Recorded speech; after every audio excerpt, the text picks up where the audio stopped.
Hey everybody, welcome back. It is March 18th and you guys, what a day to record. Oh my gosh, it is cloudy, it's windy, and I'm just hoping that the lighting goes right and then all the noises you guys, that I hear that you guys can't. Okay, I've been doing sound testing and everything like that. So let's get started. Today, as it says in the title of my video, I am swatching new arrivals from Not Polished. I do want to say that this is not a paid promotion video, that I paid for everything that's in the video, or I should say we paid for everything that's in the video. Okay, so let's get started. So Not Polished made a short and they said, we finally picked a name.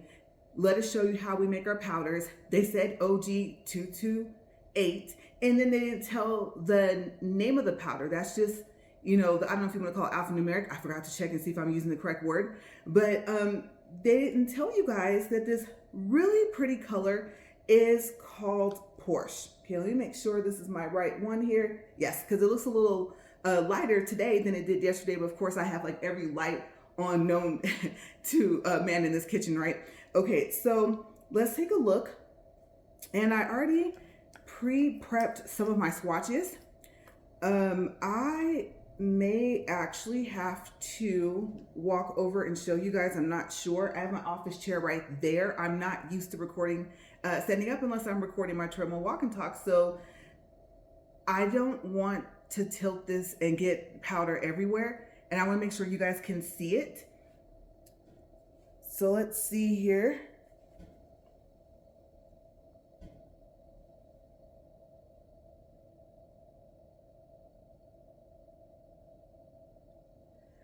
Okay, so hopefully you guys could see that. Like I said, I wasn't expecting for it to look so light. We're gonna leave the cap off and we're gonna take a look at the other color here too. And then I just wanna say that I had been using Super Base to do my nails, and a representative from Not Polished informed me that Super Base, this wonderful bottle right here, is actually used for gel polish and not dip powder, because I guess she said this creates like a slippery surface kind of, and she told me if I was able to do my nails with Super Base that I must have gotten really good, because she's surprised that my nails didn't pop off. So I was supposed to be using this. Okay, and I'll tell you guys in a second after I show you this color, that's step 2 dip it base, why I was not using that in the beginning. So on my dip videos for the powders, you guys saw me use Super Base, and oops, wrong one. Okay, so this is OG225. This is called Manicured Lawn. It's really pretty.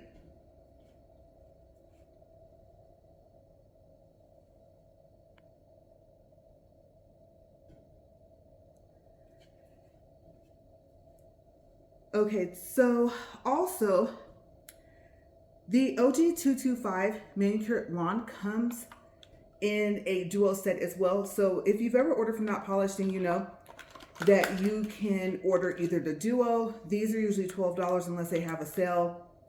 It has your gel polish here. It has your regular polish. I'll show you guys both of those. Or you can buy the powder by itself, or you can buy it as a trio set. That's usually the way that I go. Now let's shake this up a little bit. And you can probably see that one of my nails is broken. I was going to show you how sticky I'm so used to using Super Base. Oh my gosh, you guys, I'm gonna probably say that all throughout the video, but how sticky base is. Okay, the dip it base. I actually already fixed. Let's see if we can get, this is gonna be a little tricky. You know what? This is probably gonna drip everywhere, but I want you guys to see it, and I can't see if it focuses out, which I'm pretty sure it does. Let me just wipe that off there, and let's see if we can get a good look at this.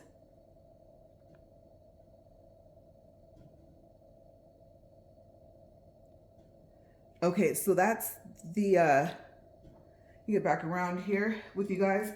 That is the gel. And if you're wondering, am I gonna use Super Base first underneath the gel polish and then cure it and then do the gel polish? I don't know yet, okay? Because I forgot that I was going to swatch those polishes today, and I haven't swatched a polish in a while. You guys know I usually like to go for the powder. So here is the regular polish. And I don't know if you guys can see it. Let me wipe that off really quick.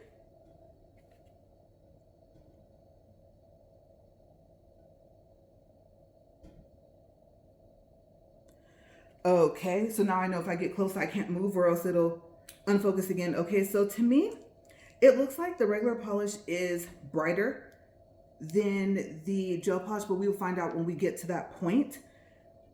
Okay, so I have my spoons here. You guys know I do the dip method with a spoon, and I'm trying to make sure I'm not forgetting anything else. And I'm just gonna read on the sticks what I wrote. Okay, so that we can get started. So first, let me show you guys really quick before we swatch. I already fixed, well, not fixed, obviously, if it's still broken. This nail, like last week, we were out of town and we stopped at a Walmart in one of the cities. We had like a really long drive and we looked for nail glue and I couldn't find the type that I like to use. But we had already stopped in El Paso, Texas at this store called EP Beauty Supply. And I can't even see the name of the street. I'm not going to even attempt to. But I wanted to show you guys how well this works. And you guys, I'm so sorry for that noise. It's been a while since I've recorded inside my house. If I was recording, like I said, my treadmill walk and talk, my treadmill, I really wouldn't care. Uh-oh. Of course, on the recording, it's not working. Because I actually got another 2 days out of this. And I think because my nails have grown since last week. Okay, so I'm going to just kind of hold this down for a quick second. And then I'm going to show you guys how sticky this is. Okay, so if this works the way this worked last week, and my camera's probably going to lose a lot of focus, so I'll check it and make sure we're back in focus. But look. See? So, yes, sticky surface for the dip powder. And I think part of my breakage is, that's why it's happening. Okay, so, yeah, that feels kind of awkward having that back on there. I was just going to actually take off everything within a couple of days. I'm going to do a full set. So, first what I did was this one right here is already swatched. And this is the OG228. I say Porsche. Some people say Porsche, I think, right? But I'm going to say Porsche. This is with clear powder underneath and monomer. Okay, so yes, yesterday I had to do my monomer swatches because I don't use monomer anymore and it's really strong and I didn't want to get headaches. So this is what it looks like if you were to put clear powder and put the Porsche on top of it. And of course, it's not going to be perfect because I didn't keep practicing. Okay, so I happen to know if I get really, let's see here.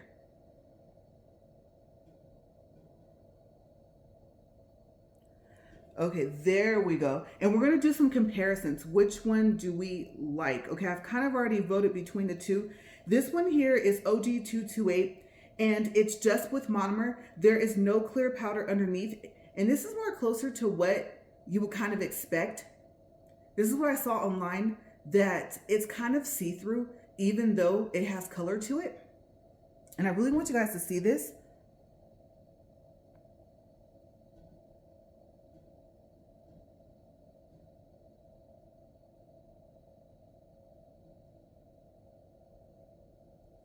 Okay, so like I said, this is without clear powder underneath for everybody that does their nails with monomer and does not use clear powder underneath. Okay, and then when we get to the Manicured Lawn, then we'll go ahead and we'll see those. So we're going to swatch OG228 Porsche first, and then we'll move to Manicured Lawn, and then we'll move to the polishes. Okay, so this one right here is OG228 with clear. I let this air dry. That's the other thing. The difference between the Dip It base and the super base is that the Dip It base does not have to go into a lamp. Okay, so it air dries, and then the same representative told me that some people told her that the lamp helps it dry faster, but she wasn't sure if that's true. So we're going to test that today. I have not done any swatches where I'm using my lamp. My lamp is over there. So I wanted to see what's going to happen. So we're actually going to go ahead and put this on here. And I think I'm going to do all the clear after this. So let me go ahead and open this, because some of them I marked them to have the clear powder underneath and then to have the powder on top and to dry in a lamp. Okay, so I did all the air dry ones, but not the lamp ones. So this one needs, and here's my spoon. I marked my spoons. I mark all my spoons. Okay, nope, that's Manicured Lawn. Let's get this down here. And I have not tried to do this standing up, so let me move the spoon out of the way. You definitely don't want to get down the spoon because I'll have to make a whole nother spoon. And then from what I saw from the video that I learned how to do this from, you just want to make sure that you paint this on even. And yesterday was the first time that I used the Dip It base to do anything with. Okay, so later this week I might do my Easter nails and record.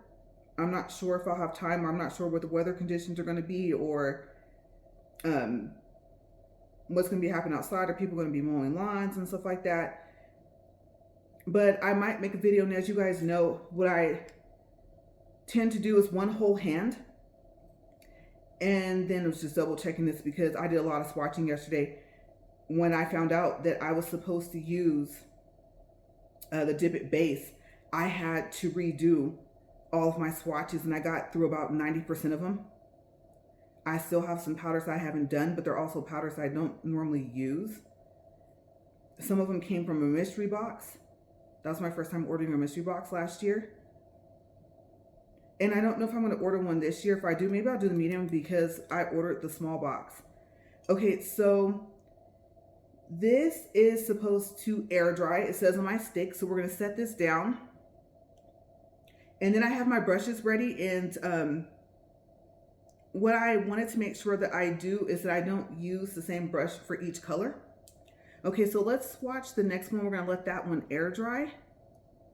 Ooh, okay, here we go, you guys. This one is supposed to be with clear powder and with the OG228 and my lamp. Okay, so I'm not sure if I'm going to bring the lamp to the camera to us or if I'm going to leave it where it is. Good thing the lamps are portable, right? And I already checked, I have 3 bars. And I know what you guys are thinking, that you cannot even see pretty much kind of like what I'm doing.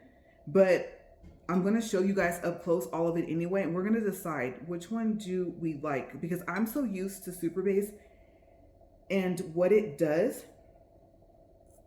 How bright the colors come out. You can see my nails are pretty bright still.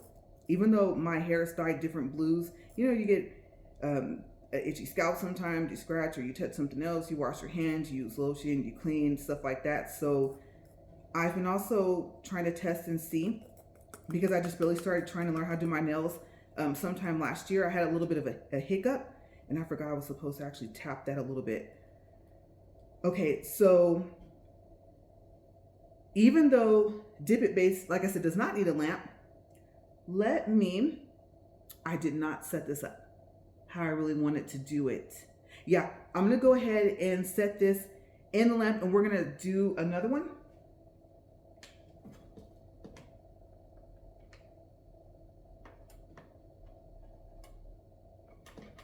Might help if I turn it on.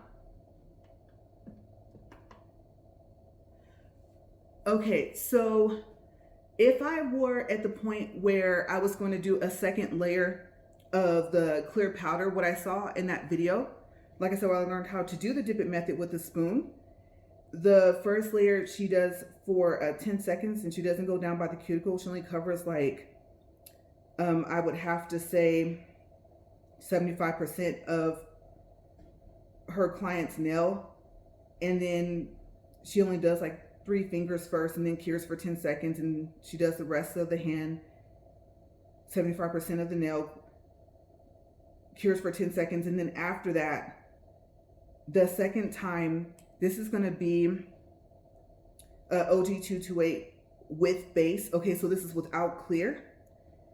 But the second time around, when she goes back over the nails with the clear powder, then she does the whole hand and then cures for 60 seconds. So like I said, we're going to see if it helps with the drying, because the representative from Not Polished told me that your lamp does not cure Dip It base.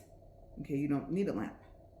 But what we're testing is, does it dry faster? Okay, so let's go ahead and tap that a little bit. And this one is not marked to go in the lamp, but we're gonna do it anyway, and it's kind of light. Okay, so we might do a second coat and then I'll show you that, but let me go get the other stick because now we have to go ahead and swap these out. And my lamp it might help. Let me see what it looks like if I take my lamp. This might be a little easier. I know this is gonna mess with the focus, so I'll go ahead and get us all set back up. But let me see what happens if I put my lamp, because this is gonna be like really close. I'm also recording a little bit lower than what I usually would. I usually would have it up higher and I would be sitting. So I'm gonna go ahead and stick this in because now it should just be set to 60 seconds.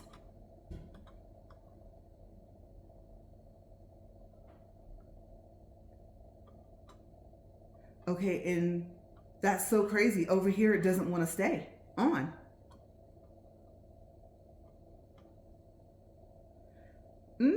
I did, okay, well, good to know.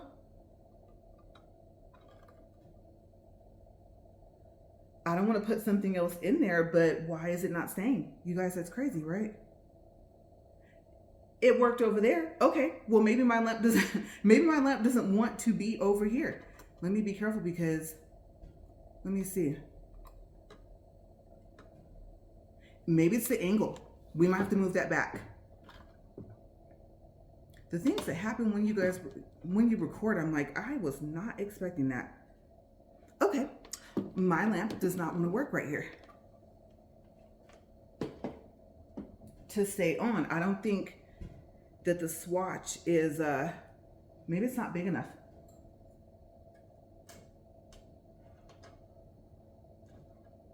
Let's see, give me a second, you guys. I was not planning on that happening.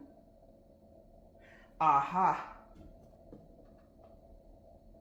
I figured it out. I'm gonna have to push the button every time. Normally you'd be able to just stick your hand in there and it would just go back from 0 and it would start up. So I'm gonna have to push the button every time. Let me go around here and look and see how close this is because it's probably gonna look like it's right here. And then we'll go from there. Okay, that's not too bad. I'm worried about the light from the lamp affecting the video, but let's see what happens. Okay, so this one we took out. After you cure, you're supposed to brush the excess powder off. Usually I just do it right over a paper towel. If you've ever done the dip method, then you know that it's messy, very messy. Okay, so that's gonna be for clear powder. And this one needs to have let's go ahead. Because now you go back over it. And at this point, if you're watching the same video I was watching, like I said, there will already be 2 layers of clear powder. And then right now, she would be putting the color powder on for whatever her client wanted on the whole hand. I'm going to tell you guys, when you're doing this, dealing with the excess powder that you don't brush off until after you take your hand out of the lamp is where I have found that I have the issue. I mean, you get a lot of powder in your lamp. You get powder, I'm telling you guys, like everywhere. But you know, you always have your issue with your thumb kind of. So I've been trying to do it more like the video that I saw. But the main issue comes in is if you're going to do ombre. At least for me. And some of you might comment and say, well, why don't you try, you know, dipping your finger in the powder since you only do your nails? Maybe I might have to resort to that. What I'm worried about is the clumping of the powder. Okay, so this says that it has to have the lamp. So let's switch out. This one has to come out of here. It's sliding all over the place. And before we brush that off, we're gonna put that in and then I'm gonna have to push that button. And with not polished lamps, Whenever you turn them on, they're already preset to 30 seconds. Can we get that going? And we'll use this brush to brush this off. Now I might have to pick a different brush for the Manicured Lawn. Just knock that off there. Oh, that's gonna be really, really light. And normally I at least do 2 layers. So you know what?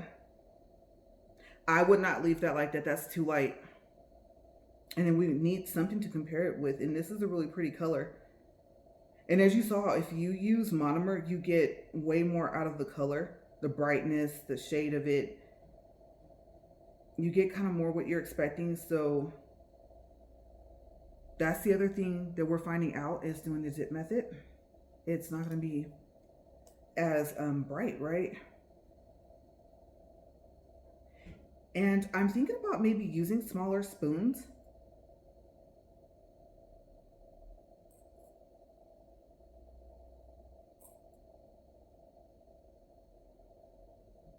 I think it's easier, or what I discovered yesterday is it's easier for me to use the tip of the spoon, because I was kind of putting it on the spoon like the way you eat, and that's not working for these smaller jars. Some are 1 or 1.5 ounces, some are 2.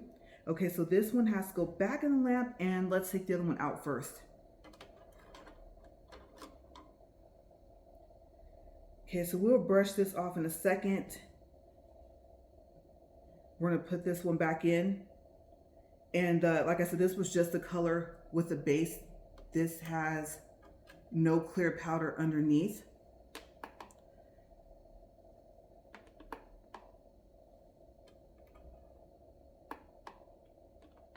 And now my lamp doesn't want to work at all. What's going on with this? Did it really shut off on its own? Is this thing serious? Where's my switch?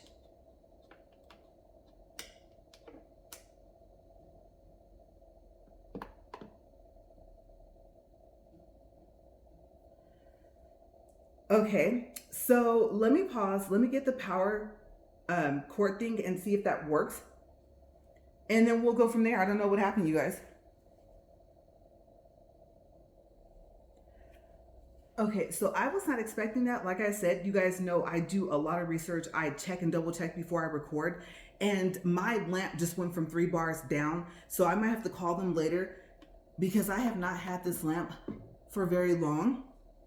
I mean, I am happy that it is still working when I plugged up the power and everything like that, but that was not expected. Okay, so I gotta call them and let them know. Let's see here. And you know what? I forgot we're still using clear, so I kind of didn't want to do this, but I did air clean off my other brush. This is pink. This is going to be green. Maybe if I use 2 different sides.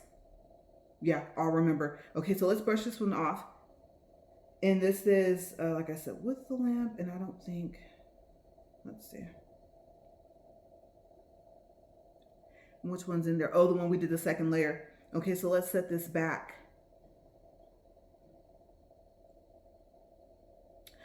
Oh, I see what I did. That's right. When I prepped the sticks, I only did clear powder on the one that says air. So I wasn't, I actually wasn't supposed to stick that back in there. And I didn't. Let's brush this one off.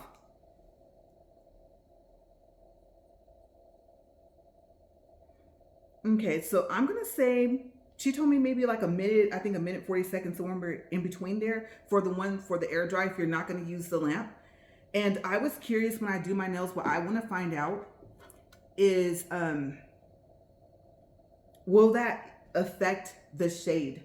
Like, will it make it brighter? Will it make it duller? What happens if I use the lamp? Because yesterday, like I said, every swatch was air dry. Okay, brush that off. And now we have our swatches there. Let's see. Let me double check them and make sure there's not one where I actually want to put a second coat. The air dry one is kind of looking a little light. That's not a fair assessment. Nope. We'll go ahead and let this one air dry while we start our comparison. Okay. Yeah, then we should be able to take a look at all of the Porsche ones with this pretty pink here and cast our vote.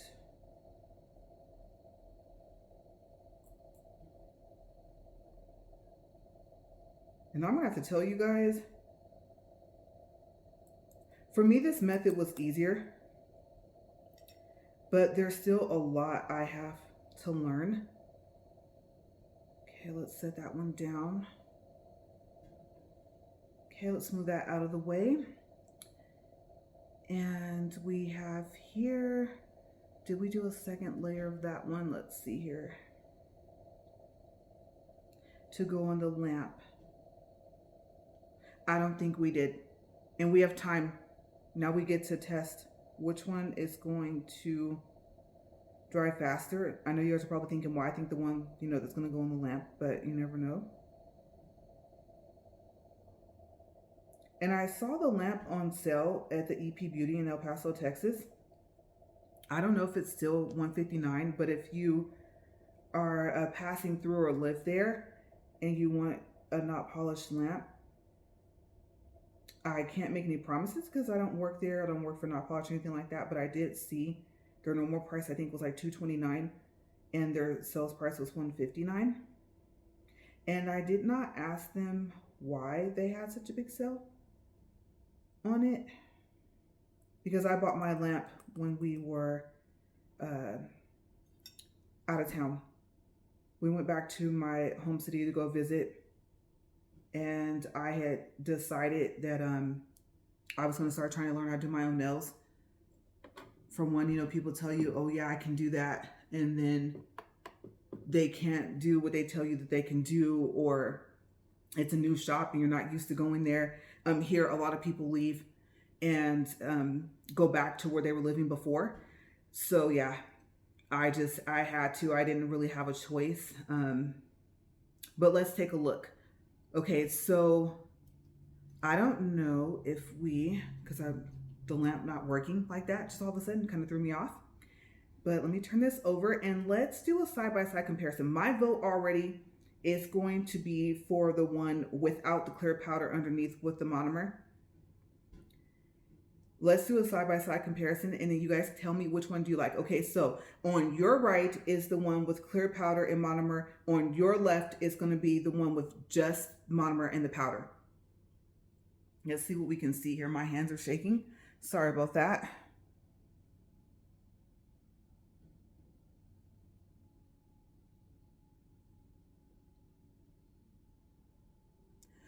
Okay, so I like this one more without the clear powder.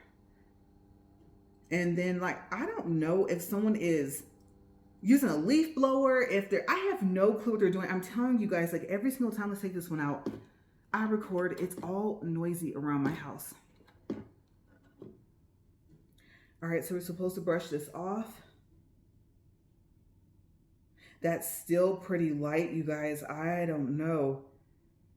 Am I gonna have to switch back to learning how to use monomer and just hope that over time I don't have any headaches? And I do wanna say that I already get migraines. Okay, I was already diagnosed with them. So it's not that the monomer gives me a headache or gives me a migraine. It's that if I already have a headache, well, if I have a migraine, usually I won't do my nails, but if I already have a headache, by the time I finish, it's like the headache increases if I use monomer. And there's only been a couple times where that hasn't happened. Okay, so this one is OG228. This is air dried. This has a clear powder underneath. And this one here, let's do a comparison of the one that went in the lamp to the one that did not go in the lamp. So this is air dry on your right. This is just, actually, no, this has clear too. So both have clear underneath the powder. And on your right is the one that went in the lamp. And before, I know I did that, but I want to make sure I dust that off because I don't want to make this too messy. Oh, let me do my vote first.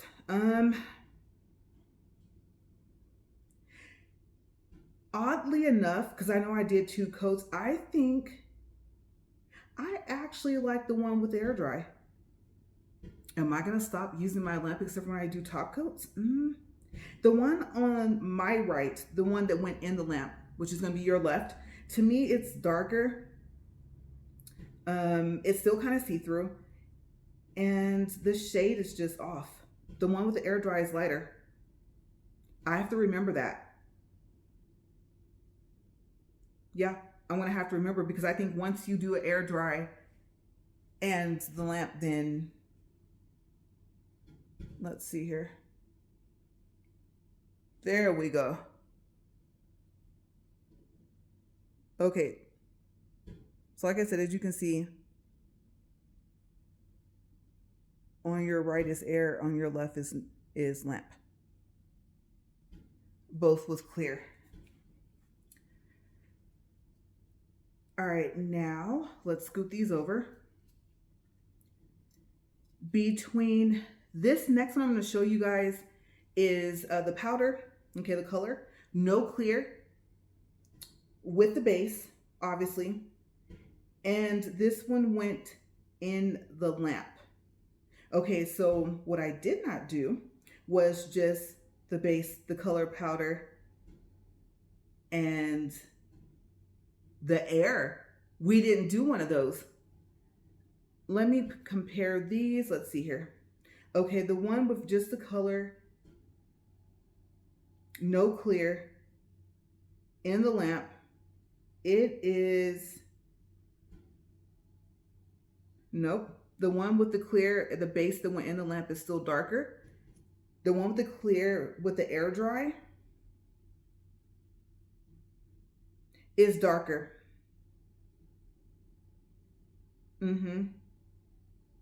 Yeah, that's darker. And since these both went in the lamp, let's compare these. Even though it doesn't say lamp, I need to write lamp on there. Where's my marker? Oh, it's over there. Yeah, I'm going to write lamp on that before we continue on. So on your right is clear, color, lamp versus color, lamp. I almost can't tell them apart, except for the clear does look darker. I was hoping the color would be brighter, but I guess obviously I'm not going to get that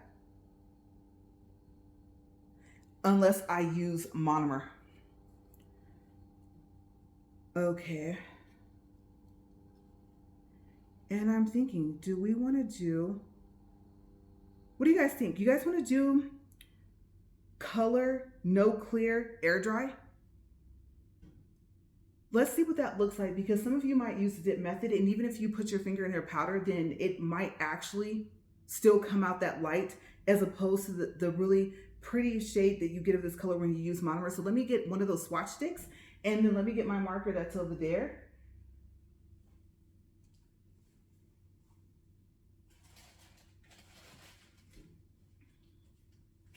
Okay, so let's go ahead and mark this first, because we need to let that dry. We're just gonna write lamp on here really quick. Using a permanent marker is like a hit and miss.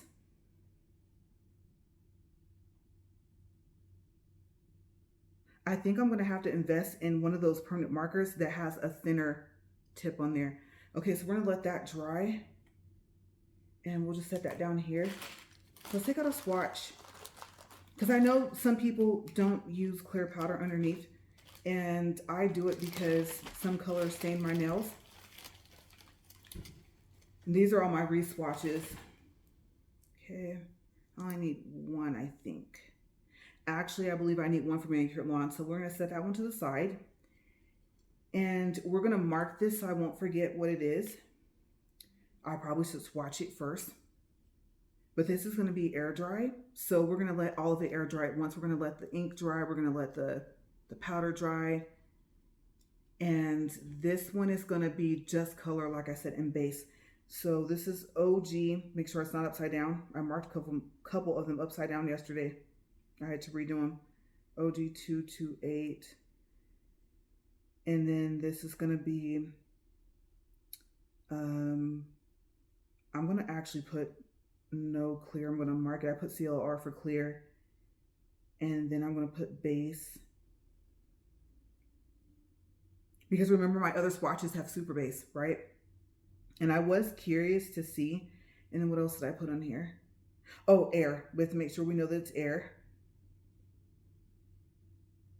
I want to see what the difference was, but if I can cut down the breakage, then I really don't want to go back to using super base. And I thought about doing a let me shake this up.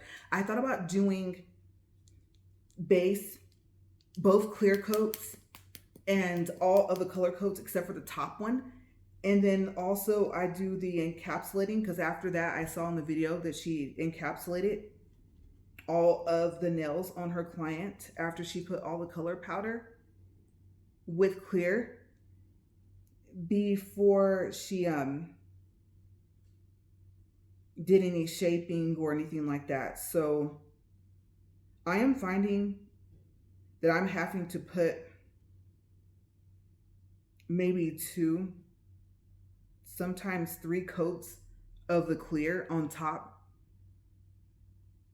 because I'm having to use the file that's 180 grit. And you know from experience, if you file too hard, then it takes off the clear and it starts to take off the color. And then for me, like I said, from my own personal experience, I find myself having to replace the color before I can even go back to the encapsulating part. And out of habit, you guys saw what I did. This was supposed to have no clear, because there is one with clear. We're gonna have to toss this one. I'll toss this one later. And I wrote no clear. I just didn't pay attention. All right. This one won't be for Manicured Lawn. This will be for the Porsche one again. Now I got powder over my hands because I didn't, you know what? Let me just go ahead and brush that off. Because if not, if I pick it up, it's just gonna get messy everywhere else. That's what I get for talking and swatching.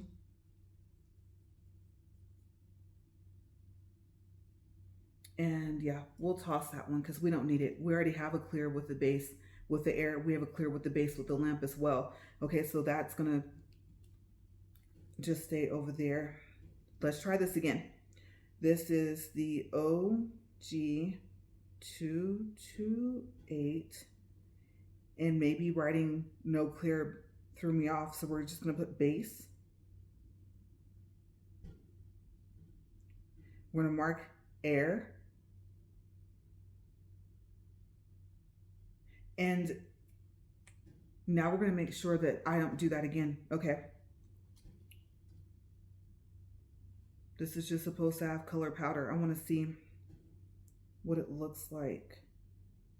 We are doing some serious swatching today, you guys. I'm trying to think about everybody that does. There's a little gnat in here. So if you guys see me just like clap my hands together, I'm not crazy, but there's something flying around in here, and I'm surprised I'll kill it with my hands, because usually that's a no-no for me. I might have to put out some, what do you call that? Some apple cider vinegar and dish soap. Not the most pleasant smell, but one of my sisters showed us that that helps with gnats. Okay, so it works pretty well. Like I said, it's just, and you don't smell the apple cider vinegar throughout the whole day. It kind of comes and goes. And yeah, I don't know if you want to say it stinks or if you want to say it has a distinctive smell. It all depends on how you feel about apple cider vinegar, if you've ever used it for anything. Okay, so we're going to let that one air dry. Ooh, that's pretty. You know what? Let me show you guys what one coat looks like. I can't think of a situation where there would just be one. And I'm going to have to be careful because there's still the excess powder that we have to worry about brushing off, right? Okay, so let's see if I can show you guys this. I think I knocked a good amount of it off.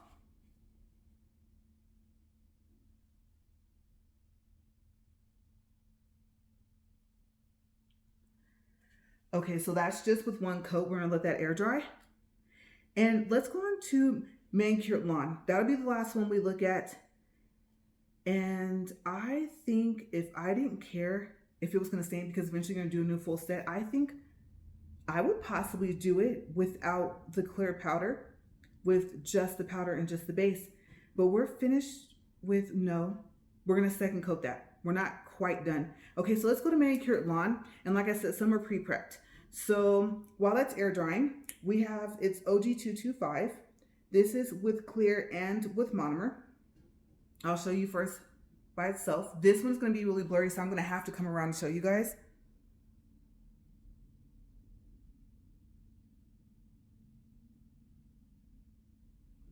And I know that for a fact from when I did the test before I started recording. So for some reason, that color, just the minute I hold it up, it blurs, like the swatch part. This one is Manicured Lawn with monomer. Ooh, this is pretty. Okay, so this is with monomer and no clear powder. Okay, let me show you this one. And it was funny because my husband came home yesterday. He saw me doing this. He goes, oh, that's kind of cool. You can, do the nails first and then glue them on.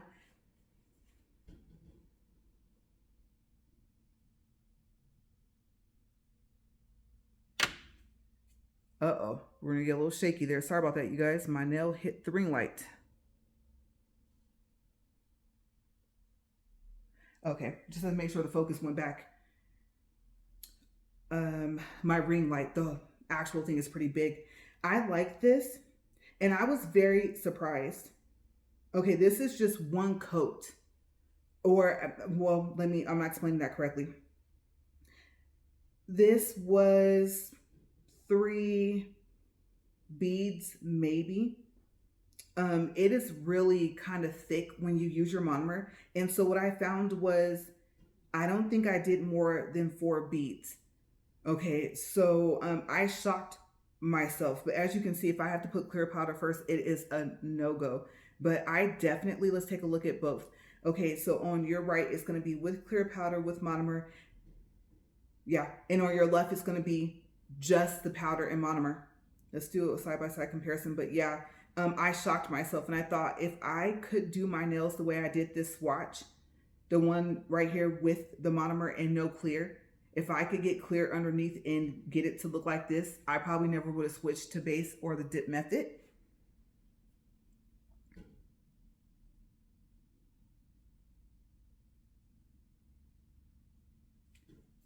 But unfortunately, most of the time it comes out looking like this one. So yeah. All right. And then this one has had enough time to dry. So let's brush this off. And I'll show you guys really quick by itself. It is really hard to pick up stuff flat. Let's see. Dust that off. And like I said, usually there's a second one. We can let this one air dry while we start to swatch the other color.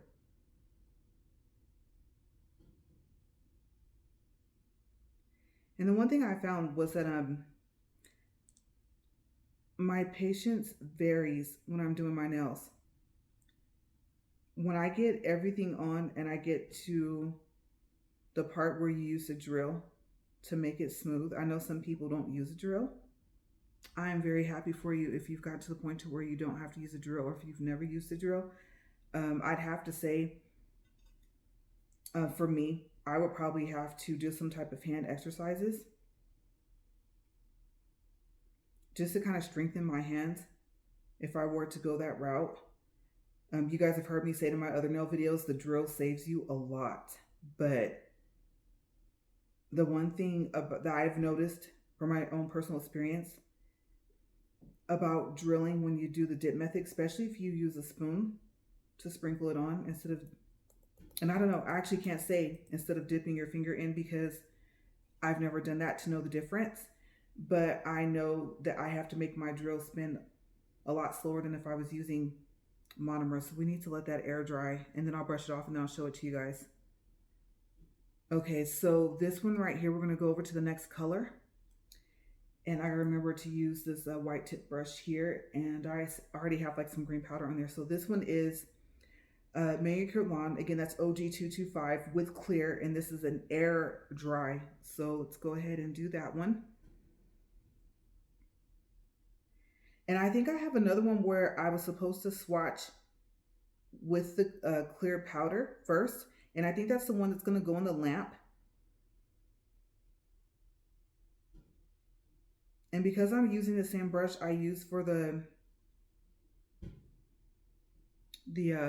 first one, the Porsche, I'm going to have to remember to flip that brush over. And if you're wondering how much base do you put on, I honestly can't tell you. I think it's just personal preference. For me, if it doesn't look even, I just paint it on there. Let's use, we got to use this spoon here. And we're going to do, this is air dry. This one here is a thicker powder, which I think is good. And I don't want to say bad, but it's good whether you're using the dip method or whether you're using the monomer and the brush. And oh my gosh, I'm like 30 minutes into this video and I didn't even tell you guys that Not Polished has a bottle that says activator. Like some of their bottles are marked step 1 through step 4, and step 1 is the activator, and I believe that's monomer in a bottle. But don't quote me on that. Call them and ask them. And then if you have to like leave a message, if they don't answer, or text them, you can text that number. Tap that off a little bit and find out, because they said some people don't like using a brush. Okay, so that's air. We might be able to get away with one coat, but because I like my nails thick, when I'm doing my own nails, I might actually do 2 coats, but this one is really thick. So this one here, and I'm looking to see, you know what? Before we go too far into Manicured Lawn, our air dry is, I think it's ready. I think it's been at least a minute. I'm gonna have to get a clock for my videos. Let me see. Let me brush this off over here. I don't want to get that in that powder. We're gonna find out.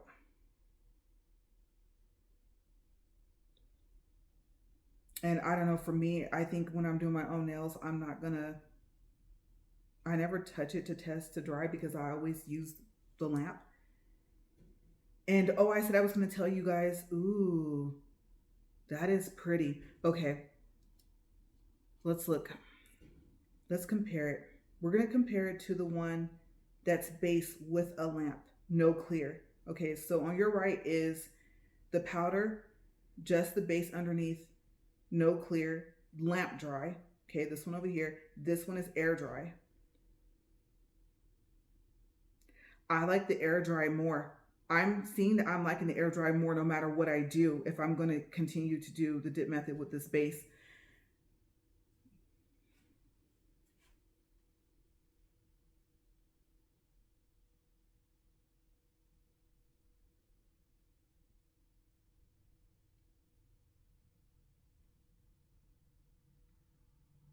My focus is not wanting to focus.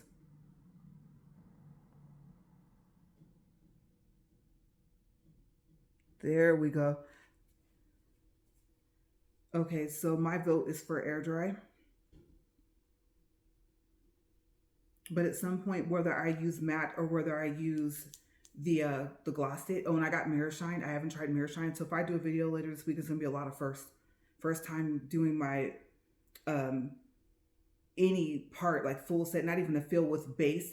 And then the story behind that is, before I forget, let's get a clear coat on. Which one says clear here? Clear, base, and lamp. Okay, so this one needs a clear. Let's move this way out of the way here. And you know what? We can top off the Porsche color. We're done. And I remember to use the opposite side of the brush.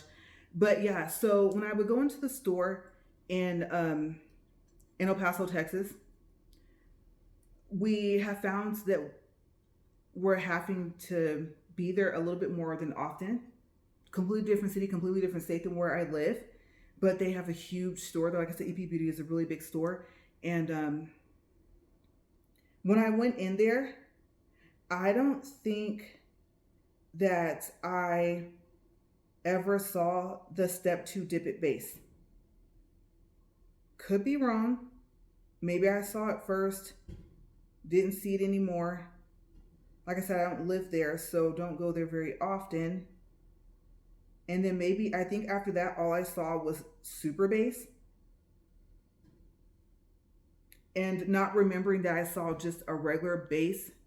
I think in my mind, I thought Not Polished just has Super Base. And then when I saw that lady's video where I learned how to do this method with the spoon, her bottle said base, but I didn't see it in the store. And then online, I don't remember ever seeing it. If I did, I don't know if they just started branding their bottles to say step 2. But I think somehow, some way online, I only came across the Super Base. And so I think I thought that they just kind of upgraded the name, you know? And this is supposed to be with a lamp. So let's go ahead and put that in there. But yeah, I think I just thought, oh, they must have done something to their formula. You know, they've made it super, so they call it Super Base. No, there was actually the regular base all that time. And if you look up Super Base on Not Polished on the website, what you have, okay, so this one here is OG225 with base. So this is without clear. Let's see. But yeah, if you look up, let's say Super Base, you're going to see the Super Base. You're going to see it in the bundle. You're going to see it in the kit. Whatever it's sold with, you're going to see that. And the step 2 Dip It base will not even come up. And then I think even when I searched base coat, I don't know if that's changed from last year, but when I searched base coat, I think Super Base only came up and base never came up by itself or showing with the kit or anything. And you know what?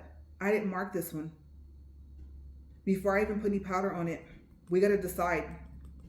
Is this going to be the air one or is this going to be the lamp one? Let's make this the lamp one because I was supposed to have an extra one out already. So let's write lamp on here really quick.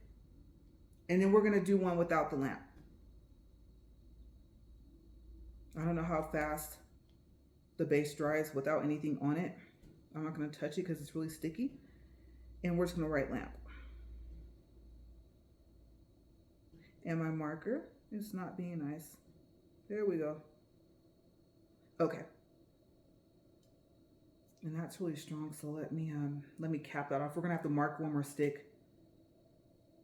Now we can go ahead and do that. And we can take that other one out of the lamp too. We can actually do one right behind the other. We're just gonna swap out from the lamp. I'm gonna drop this, I almost dropped it. But yeah, so that's what happened. And literally, I had to stop for about 3.5 months of doing my nails, take care of a little issue. And then when I started back, I've only been doing my nails now for maybe a complete 2 full months, maybe. I don't think it's been 3 yet. And I really wish I didn't have to stop because I think I would have gotten a little better at this. Okay. And then from my experience, what I found was depending on the color that you use, for me, I noticed like not to tap off too much of the powder, because then I found myself having to just put it on more, like having to scoop more on before I would put my hand in the lamp. Okay, so this one needs the powder. This is the first layer. And this one, remember, has clear.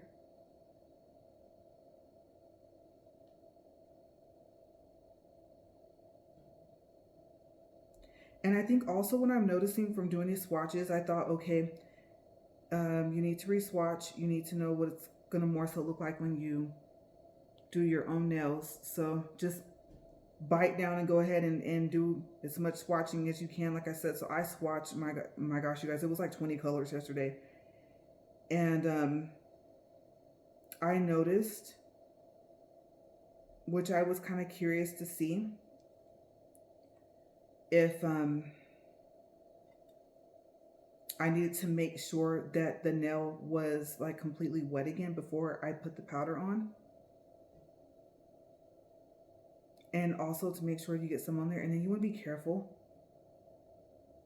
especially if you like your nails long. I just got a little dot down there, and luckily, since this has not dried and I'm just barely putting the powder on, I was able to kind of brush that off. Because what I found was that I did that. Like I said, some of the jars are smaller, some of them are not the 2-ounce jars. And that clear jar, I looked over there, it's over there. The clear jar is 4 ounces, that's why it's so big. I think they sell it in a 6 too, I could be wrong, but 2 or 4 and a 6 ounce. But it's harder to do this with a smaller jar. And once it dries that way, I found myself having to use my drill or a hand file to help. Okay, so this one has to go in the lamp. I'd be really careful. Yeah, that's a lot. Let's switch this out here. Like I said, we might get away with just one layer there, and gotta put that one in, and then we gotta brush off the one I just took out. But yeah, I found it drying like that. So I was like, oops, that flipped completely upside down. I had to brush it off anyway. Good thing that, I'll tell you, the Dip It base is a lot stickier than the Super Base, even though Super Base is thicker. They're right. Once the Super Base cures, it's a completely different surface. And I don't know if I'll ever use Super Base under my gel polish. I'm finding that since I'm getting into powders more and more, that I use just like my regular one. Let me see. I'm not satisfied with that. Okay, so we're gonna let that light go off. And while we're waiting for it to go off, and I specifically want it to go off so that I can test the lighting in here so you guys can see what happens. I don't know if there was like no, I'm trying to pick this up here. I don't know if there was like no base there. Remember, this is the air dry one.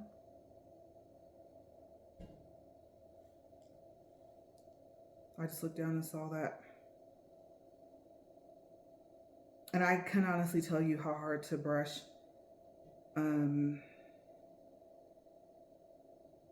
You might want a timer. I don't know. I'm thinking I might have to sit there for like 2 minutes for the air dry one, and that one's gonna be kind of difficult because that's just gonna increase the time. Now I see why she was using a lamp, but it could be just me, but honestly it looks a lot better to me without putting it in the lamp. And that may not be the case for every color.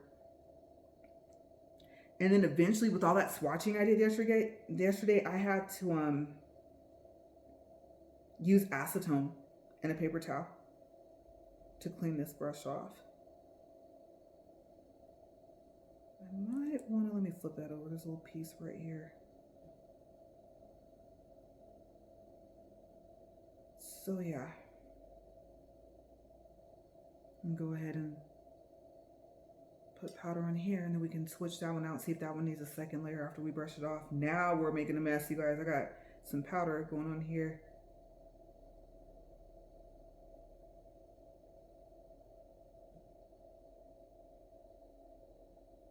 At least now I know if I had to, I could do it standing up. You're probably thinking, well, what I say would make it more difficult for me standing up to do this than sitting down. One, my arms are long. Two, I don't like my nails too short, but not too long. Three is the positioning of getting the nail like over the powder so that more of it falls back into the jar. And then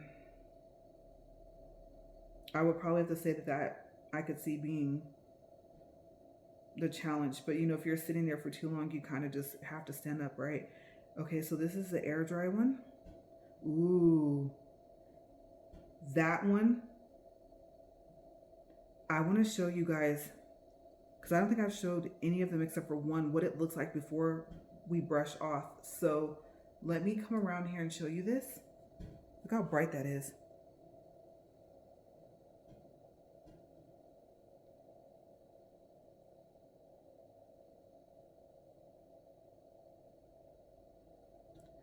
That is pretty.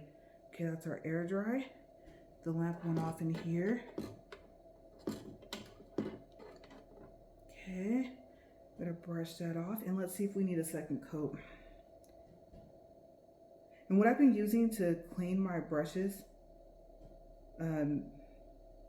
is like that air in a can. I think usually I used to buy it for my keyboards. And then after that, I actually do the barbicide. So I clean it off with soap and water. I think with barbicide, what I was told from the store, from the Sally, ooh, that's pretty. Let me show you guys. Yeah, from Sally Beauty, is that you clean off whatever you can with soap and water, and then you put it in your barbicide. Of course, you mix your barbicide with water.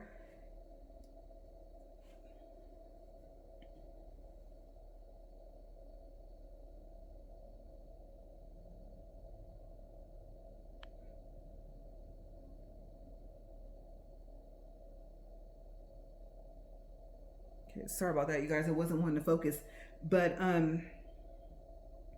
this one's done. But yeah, but with like warm water, or I think they say like the hottest water that you can stand to do that with. I'm gonna let that dry a little bit more because I have a feeling that's not dry completely, the air dry one. And then this one was the lamp. This is supposed to have no clear, so let's brush this one off. Let's second coat this one. This is the one where, oh, this is the one I think where I wanted to show you guys, okay, so what I think is going on here. But yeah, so just ask them, how do you use barbicide? You know, how hot of the water do you need? But like when you do the soap and water part, how hot should the water be going into? Because like, remember those tall dryers? I now know what that is at the nail shop. That's barbicide. Let me pause because I have someone coming and I'm not expecting anybody.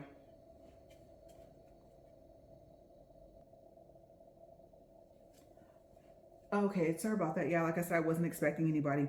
Okay, so where were we? I believe I was going to show you what I think happens if there's not enough base, or like if it dries too fast or something before you can get powder on it. And the air dry, we're still letting that one dry. So this one we want to do a second coat, but I wanted to show you guys what it looks like before. And then maybe you guys might know like possibly what happened if you do this. I might not be the only person that does it this way, the dip method. So let's get a really close-up look so you can see the part where it looks like the powder didn't even get on there.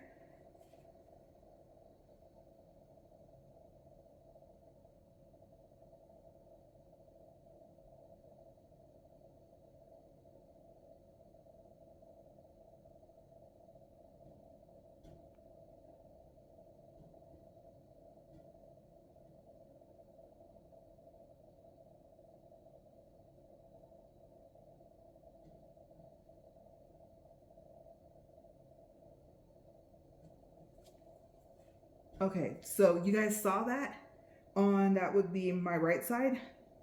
So let's try this again. This definitely, remember this has no clear powder and this went in the lamp too. Let me make sure I'm gonna start with the side first. I usually always start with kind of the middle of my nail.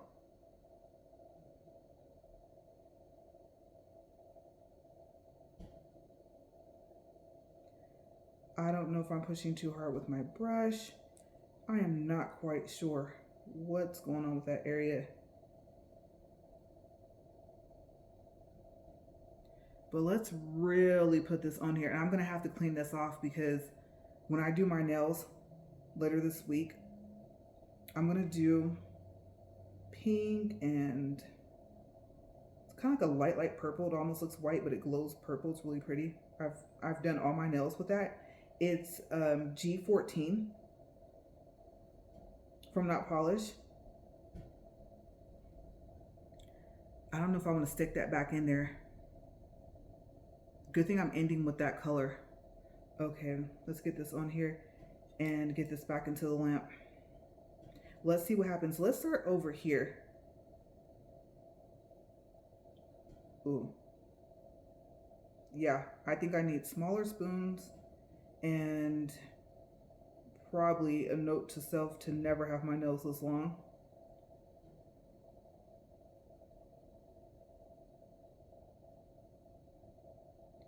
And I think if I did plan on doing other people's nails, like getting my license and everything like that, I would probably, especially if I did like clients' nails with this method with the spoon, I think if I didn't really get down like the part like where they dip their finger in, because I've noticed at the nail shop, I've went with friends that like the dip and it's just their natural nail.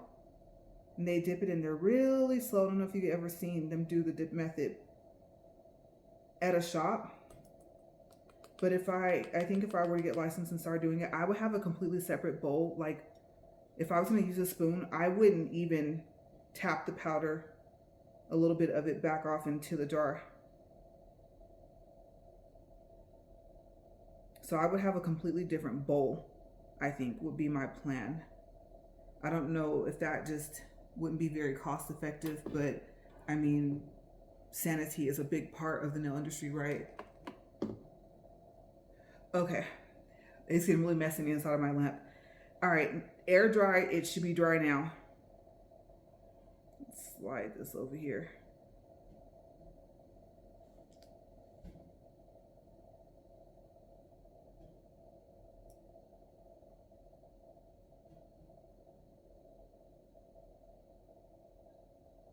Now I'm not brushing really hard. Let's see. Let me look and see what we got going on here.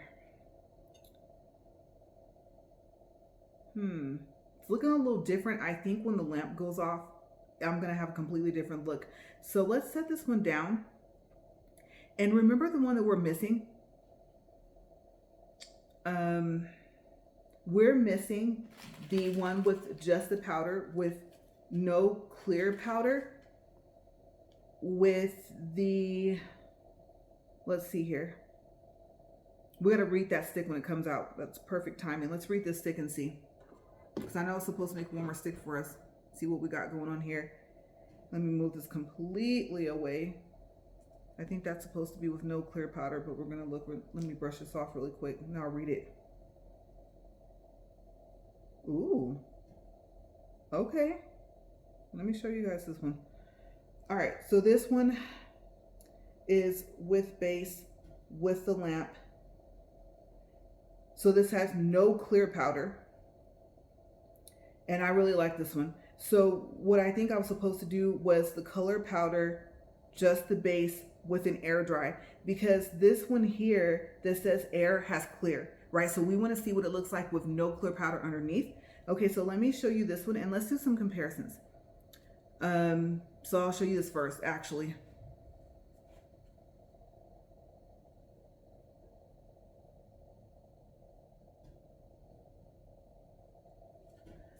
Okay, so this one came out really even, so I'm finding I'm liking the thicker powders better. Let's get this stick prepped here, and then we're going to, while we're letting this dry with the Sharpie on it, because I got Sharpie like on my hands yesterday, not all over, but it was enough for me to worry if it was going to come off. So this is going to be OG. Yeah, thinner bristle will be better. 225. Manicured Lawn. This is going to be base.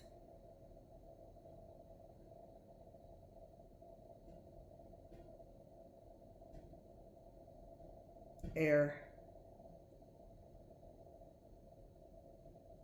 I hate that. I get all the way to the end and then it wants to write. So I got to go back over some of these letters here.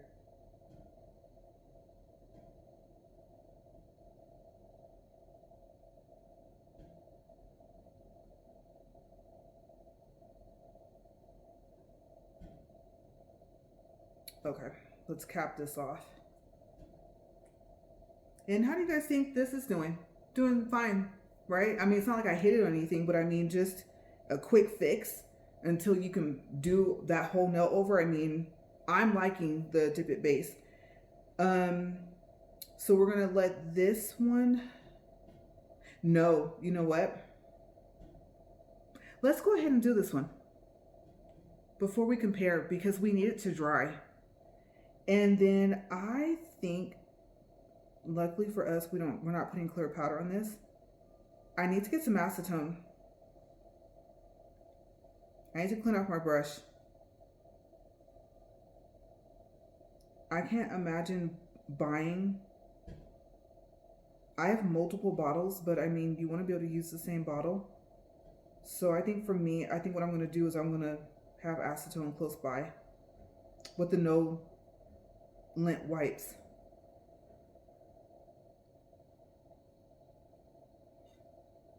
Okay. Here we go. No clear powder. And then let me know if you guys have tried that Vaseline method where you put it on your fingers around your nail bed. I guess the whole point is to try. I think I saw one with just one. I said this before in one of my other nail videos where they're doing the powder. And then the ones I'm mainly finding now is people doing it with, I think, gel polish or maybe regular polish. I can't remember which one it was, but so that it wouldn't actually like stick on your finger. And I decided to try it on one of my videos with the powder to see. And the good thing was, like, I could rub it off. And what I also noticed was I was actually able to take my drill, go on like the lowest setting, right, of the, was that RPMs?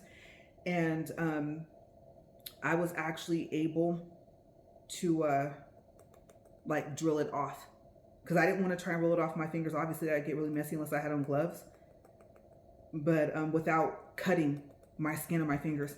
So it was kind of unique. I haven't done it since, because it takes a little bit longer, and then you never know when to put more Vaseline on. Okay, so what I'm gonna go get is, my paper towels are here. Let me go get acetone.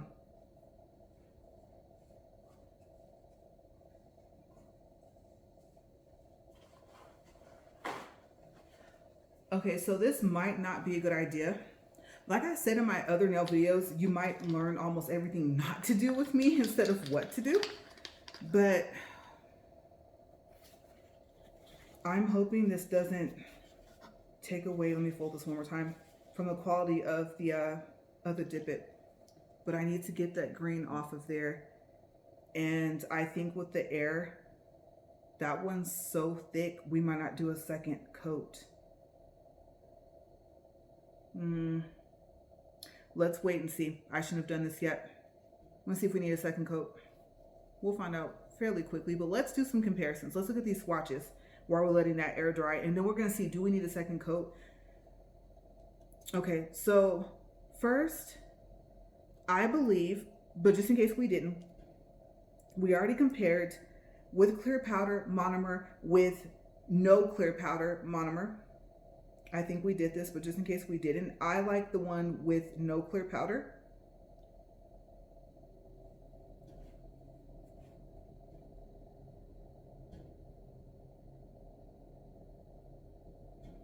Okay, so to me, it came out smoother with no clear powder in the monomer. And then we have the air here. We were comparing the air ones, right? So we have our air with clear powder, dry versus clear powder with the lamp. Okay, so both have clear powder underneath, just one's air and one is lamp. So this one on this side is air, this one on this side is lamp. Okay, so your right side is air, just in case you can't see the writing when I get close.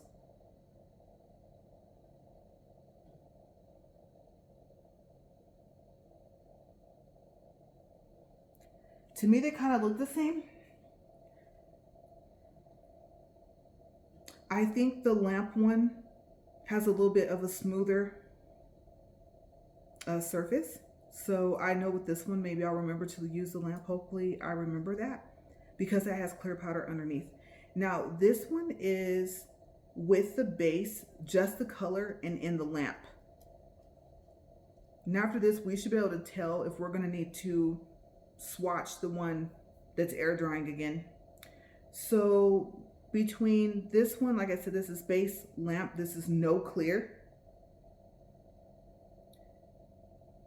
And this one's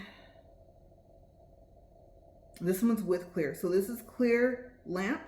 This is just color lamp. I think I like the clear underneath this one more. Okay, so your right side's gonna have clear powder underneath with the lamp, and your left side has no clear powder.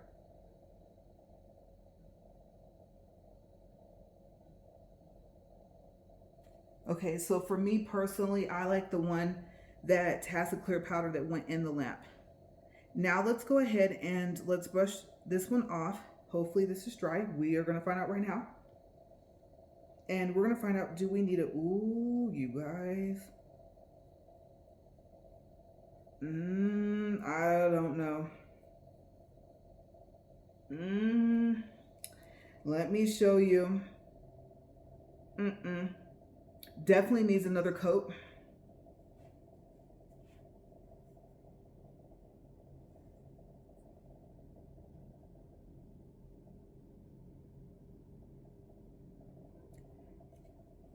And I would have to say, what do you guys think? Questionable if it was even dry enough. Okay, so we're gonna do this one, and then we'll clean off the brush. And then we'll be able to cap off the base. And then we're gonna go into the polish. I almost forgot about the polish.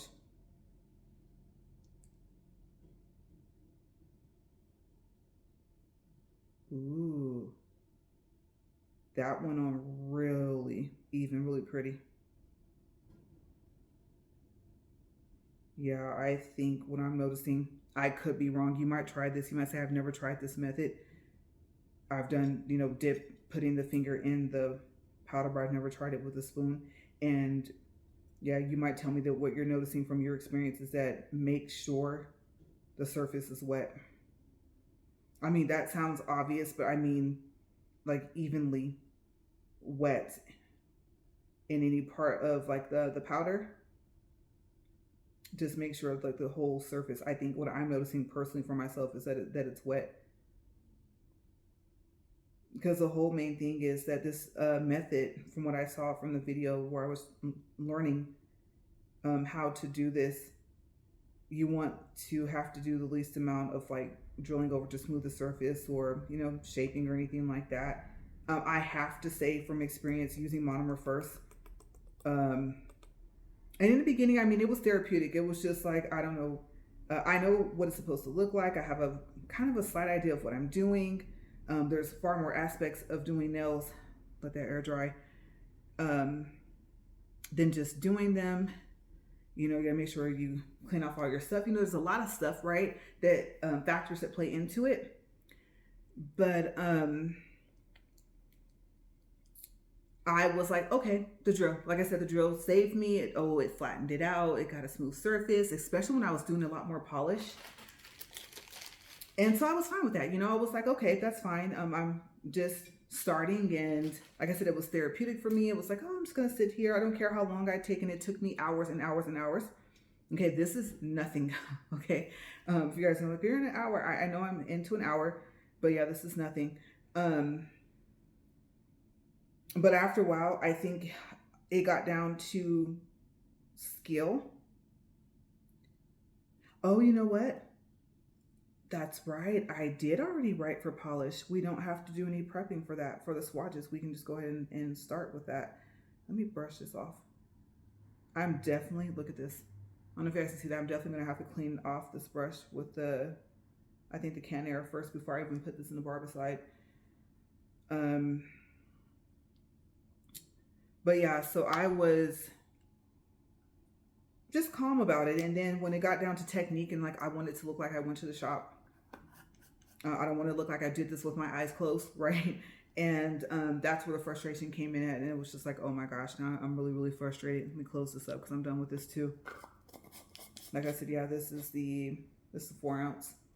We'll set that to the side as well, way over to the side here.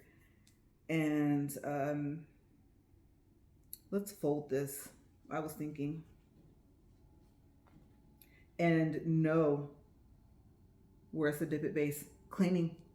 I might have to put more acetone there. I forgot. My brush is stained.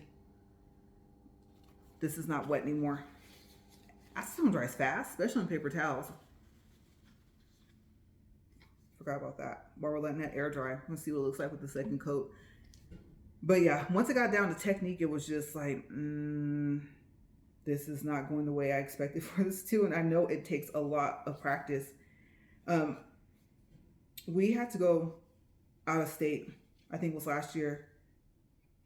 And I had a person tell me that their friend, ooh, that made my brush hard. I don't know if that's a good or a bad thing.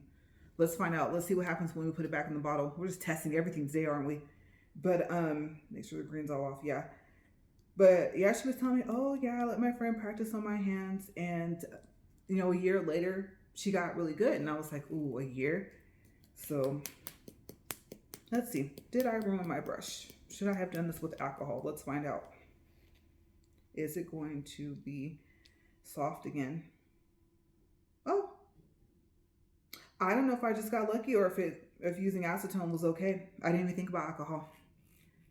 Okay, so let's cap off the acetone too. Give me like a little miniature cleanup here. All right, now let's get to, oh, I know why I wanted to fold it, because I didn't want the powder to get on here. I don't want it to stick to the bristles. And you know what? Let's be extra cautious. Let's just go ahead and set this out of the way. That's right by my sink. I do not want it there. No, we're gonna go over here. And we're gonna get another paper towel. And I need to wash my towel. I think I'm a different color towel. I'm liking this one, but I've been using this one for a while. Also, oh, we want to check this one, right? Hopefully this has been long enough. Oh, you know what? We need that towel back. No. I almost forgot. We're gonna do the comparison, right? We're doing the two with no clear powder underneath, the lamp versus the air dry, our comparison. So let's dust this off first. Let's really dust this off. The ones that have clear powder, I'm gonna add it to my swatch ring after I finish recording, so let's see what we got going on here. Let's take a look at it first before we do a comparison. Not too shabby. That's not bad at all.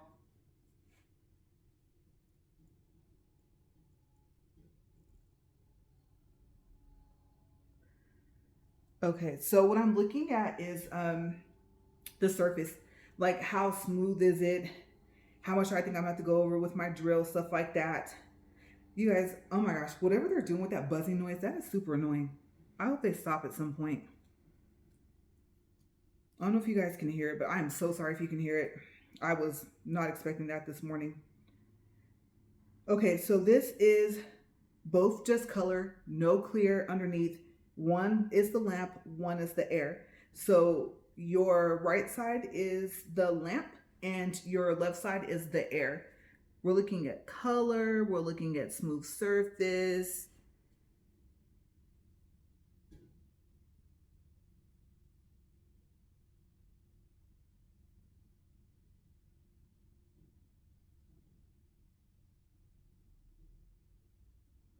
Okay, so I would have to say I like the lamp one more. So I don't know if it has something to do with the thickness of each powder.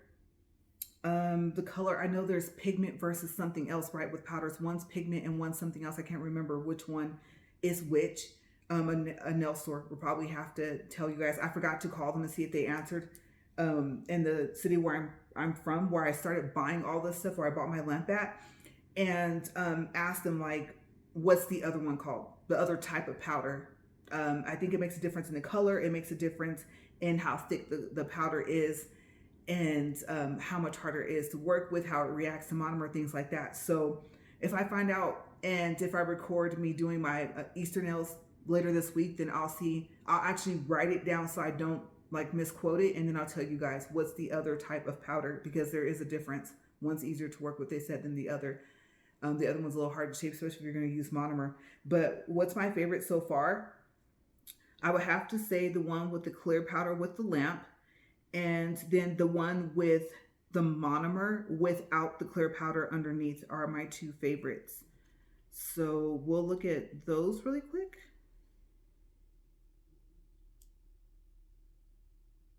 Nope, wrong one. That's with the lamp. Oh, that's with the lamp with the clear. Then what's this one? Oh, that's the air dry one. Okay, this is the lamp one. These are my two favorite. Obviously the monomer wins. So my vote is in overall for this color specifically. I don't know. I just sent back. Oh, I'm going to tell you guys about the exchange. I forgot about that, about not polished, like how it works. I talked about it in my walk and talk, but I can tell you guys about it now. Kind of wish I did that in the beginning, but that's okay. So the one on your right side is with the monomer. This is with no clear powder underneath. And then this one over here is with the clear powder. It's with the base, and it went into the lamp. Okay, so that's just in case you guys can't see the writing.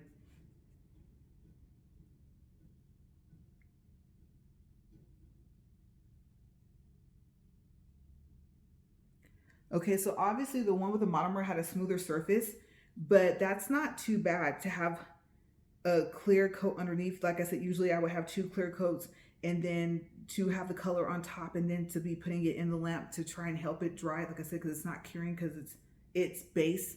Okay, the dip it step 2 base and not super base, right? So yeah. Now this stick here this says Manicured Lawn. And so far as I know, let's switch our paper towels out really quick. The Porsche, and I could be wrong, you could go look today and you might see it, does not have a polish to it yet. It's just a powder. But like I said, by the time this uploads, that could change. Okay, so we have our two polishes here, our gel and our regular. This one says it's gel. And I don't even know if remember how there used to be, like they said, there's beads or something inside of them? I don't even know if that has it in there, because usually you can hear it, right? Okay, so I am debating, because I don't plan on using super base anymore because I need the breakage to cut down or stop. So what I'm debating is that I know some people, especially if you love not polished products and that's what you mainly use, you might actually use base, and I've never done that before. Okay, so I do clear powder, I get it smooth as I can, and I paint the gel polish over with no super base underneath. But let's see, maybe we can do one of those too. And what we will want to do is we will want to get that started. So let's mark it. I had not planned on doing this, but like I said, we're gonna do some serious swatching today. I was honest with you guys, right? This is for, I mean, if I've missed anything that you might do and you want to see me do it with the stuff that I have, then let me know. I might have to get the products first. Let's mark this here. Okay, so I'm gonna have to fit this all in this stick. So this is gonna be, it's got a little bit of powder on here. Let me brush it off my hands. It's gonna be OG225. I wasn't gonna do this, but I mean, hey, might as well at this point, right? OG225. Okay, so we said with super base. I'm not gonna even put the W for with. Let's see. I think it would be super base gel, so we know that's gel polish, right? So we're gonna say gel.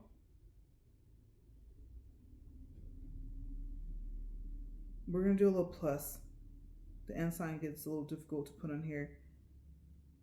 And I'm just gonna put SUP for super. And then base, I don't think, That'd be awkward to leave the A out, but I might have to. Yeah. And some of them, if I can fit it, I like to put the name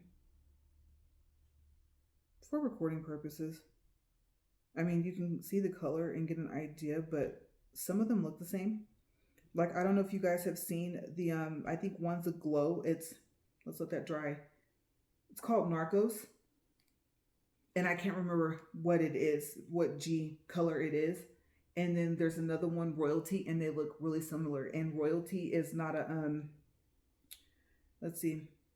Actually, no, we want to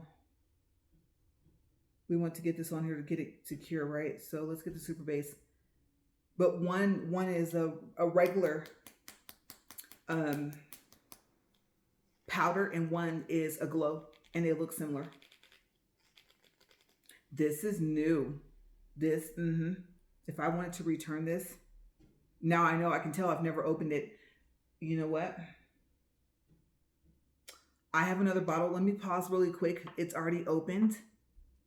I grabbed the new one. Okay, I'll be back.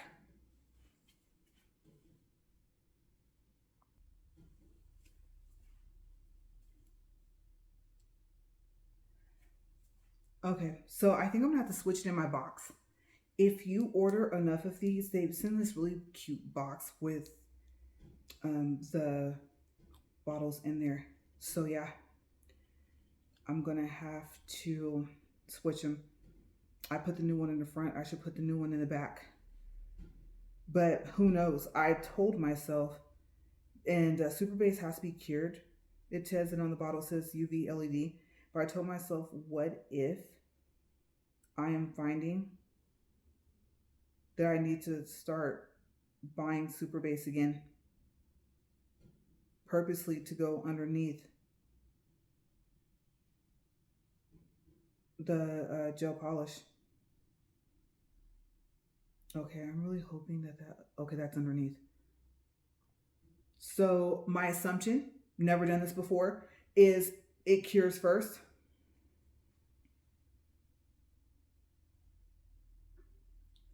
And I'm gonna put that in there for 60 seconds.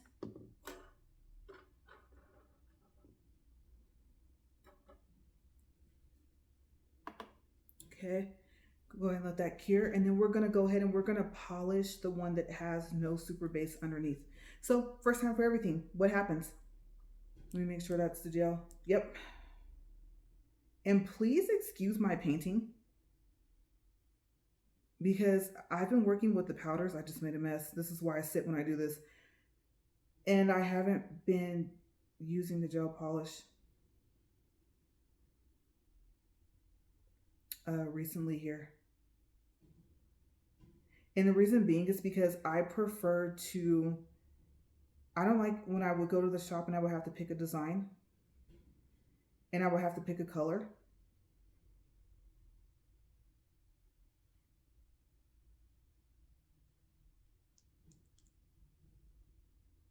So sometimes I would just get a feel. And obviously if I had color powder, they're gonna fill it with the same color powder. I am not liking that. I wonder if, I think some of the, what do you call that? Some of the, I think powder kind of floated over, like the clear powder.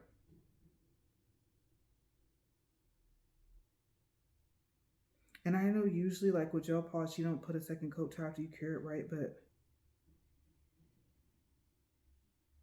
it's not smooth. I think I should have had these swatches a little further away. Yeah, that, We're gonna chop that up to, I think there's flakes on there. I guess we're just going for color. Okay, so I probably would not have had everything so close. So let's switch this out. That one we're gonna put polish. This one's gonna go in because it's just gel. And then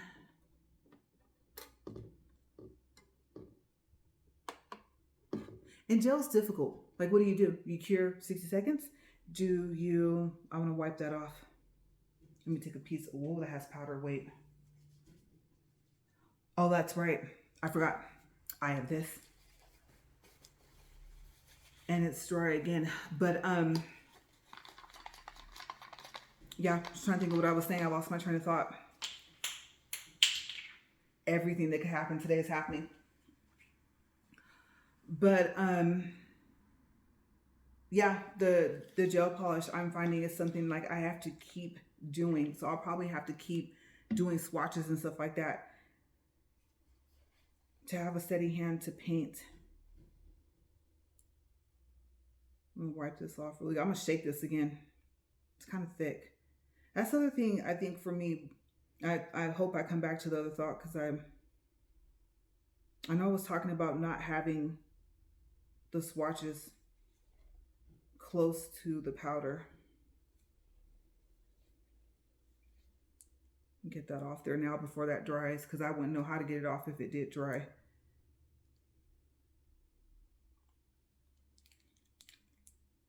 But yeah, just practice. Being able to paint even and stuff like that. Okay, so this one's done already. You know what? The way everything is going today on the recording, I'm going to top this off because that's the last hand. Yeah, I have a whole nother new bottle, but I don't need that spilling everywhere. Like I said, my sink is literally right here. Let's take this out if I can get it out here. But yeah, the gel polish is thicker and it's hard to paint with for me. Some colors I just paint them and it looks like I went to a shop. Okay, so this one needs to have, let's shake it up one more time, and it needs to have a polish on top.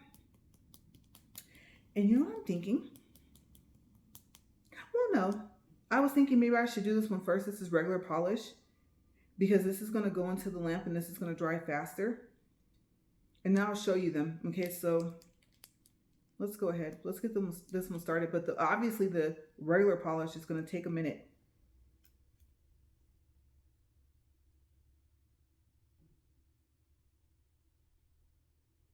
But yeah, so that's the thing. It's like I said, I prefer the colors and I prefer not having to pick a design. They do my fill.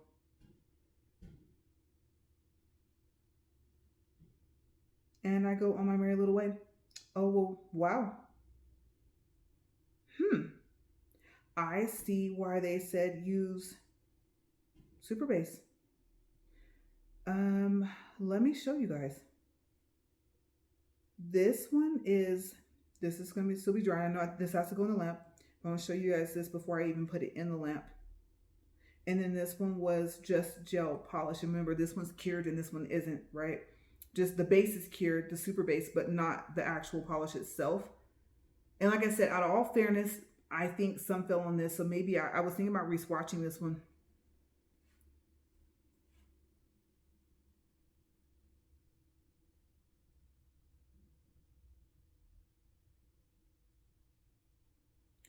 Okay, so I don't know if you guys could see that, but like I said, I think that's powder. So we're gonna go in here, we're gonna put that there. But yeah, I think I was talking about how I was debating on if I was gonna start having to buy more super base, which kind of bites because when I did my exchange, I exchanged the super base for, I don't think that needs a second coat. I don't think that's gonna get any smoother either because it already has that underneath. And I haven't, oh, I did show it to you guys, right? Yeah, we did. So what we're supposed to be doing is, let's see here.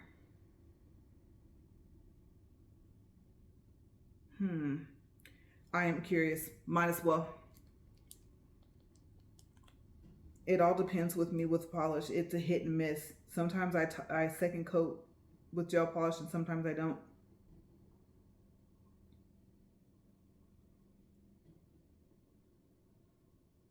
But yeah, I think I see why she advised me to use the super base underneath gel polish. And I think what I was trying to do was trying to get really good at painting even. and also of smoothing even. I like that a lot more. Let me show you guys before I put it in the lamp.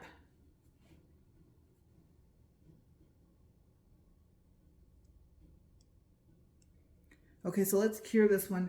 But yeah, anything to make it easier though, I'm gonna have to say that that was some sound advice. They give a lot of good advice. I mean, of course, they would know like a lot about their products and stuff like that. And I think I'm starting to see the benefit of having Super Base for gel polish. Okay, so let's shake this up a little bit again. And I know before I do that, let's go ahead and do regular polish. And I don't know, I have no clue. If you're gonna ask me, oh, Lorraine, can you use Super Base underneath regular polish? I have not a clue. Just call them and ask them and see what they tell you guys. But we're gonna make sure I set this on top of the paper towel.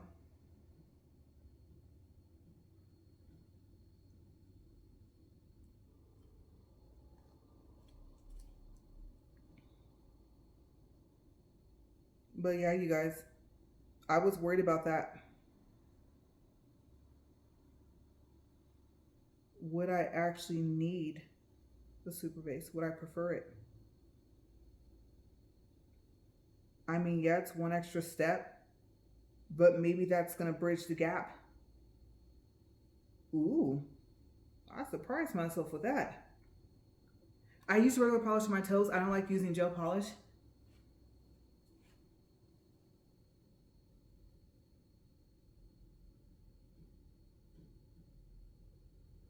So it's regular because I don't like using the drill on my toes. And I've never done that. And I really didn't like when they were using the drill on my toes at the shop because I'm like, ow, that's my toe, right?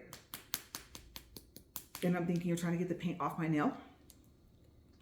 But I'm not a pedicure person. When they come at me with them tools, y'all, sometimes I would tell them, no, that's okay. And it was so funny because a couple of owners back at one of the shops, well, the only shop I go to here in town, if I do go get a pedicure, because you know it's needed for like proper cleaning, stuff like that. I mean, of course, you know, you shower multiple times throughout the day, but just a cleaning of like the, I don't know if our toes have cuticle areas. I'm assuming they do, but that part. So just to get a proper cleaning once, I would probably have to say I am highly impressed. Oh wow, I should not have exchanged my Super Base. I should have kept it for my gel polish. Let me show you this. So remember, this is Super Base underneath with gel polish before curing.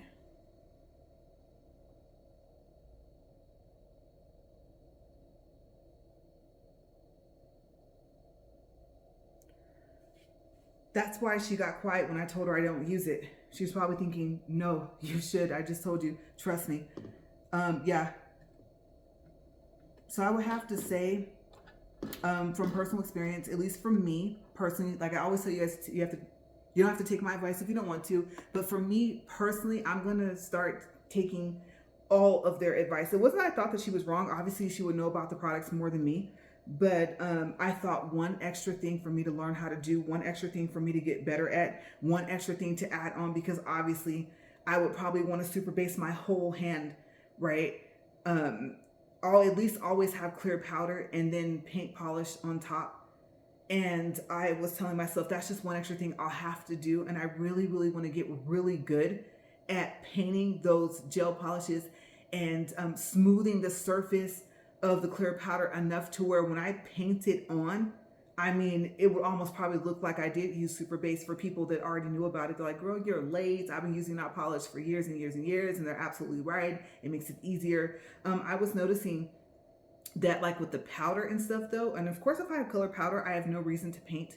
Maybe if I do have a gel color that matches the powder, maybe if I'm like it's not popping enough, then maybe I might do that. But then I would think, what if I wanted to matte coat?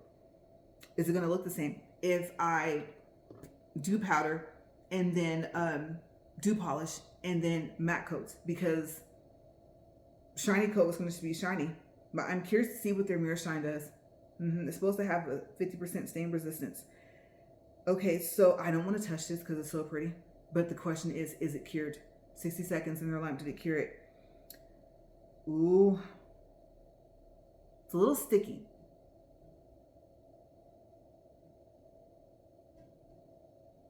I would have to say, you know, they talk about that, what's that called, the dispersion layer? I think if I'm saying that correctly. And I know that you do alcohol. Some people tell you to use, what, 91% alcohol?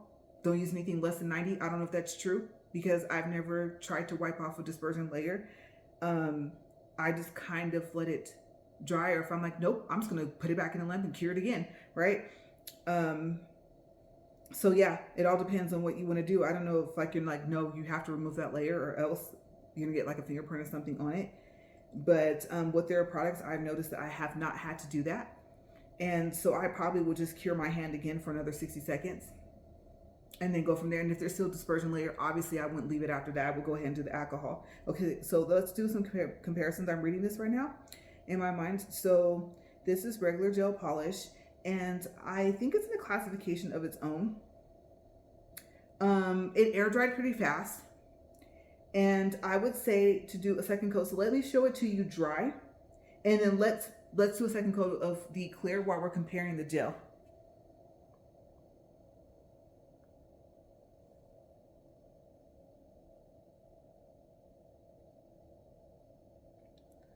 Okay, so it dried pretty quickly. So we'll second coat that one, and then we'll compare the other two. But yeah, so obviously I wouldn't leave it like that if it came down to it, but I've noticing that I have not had to do that. So I could be wrong, but for me personally, until I notice, no, it's still sticky.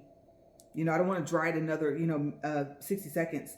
At that point, I'll probably take a no lamp wipe or whatever and just go ahead and do the 91% alcohol and then, wipe it to get that sticky part. I think that's what the dispersion layer is.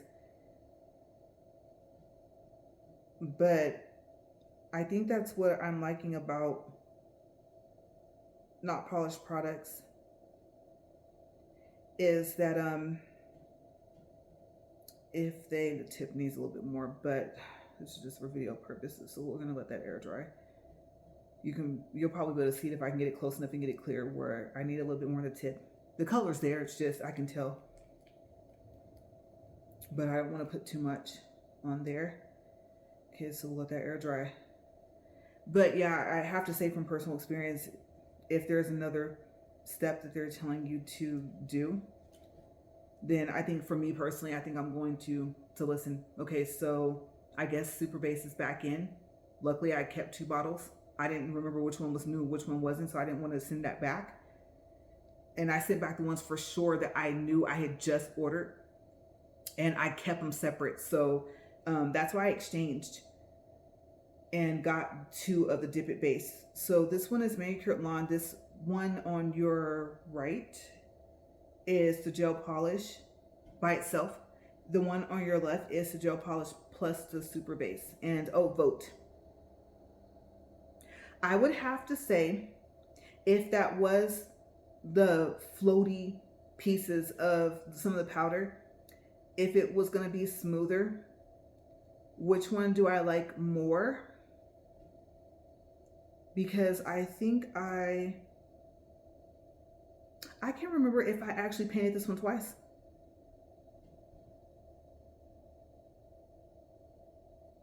I think I did. I think I did paint this one twice. I like the one with the Super Base underneath. Go figure, right? Just my luck. So back to the ordering, and I think they have a St. Patrick's Day sale going, but it might be over.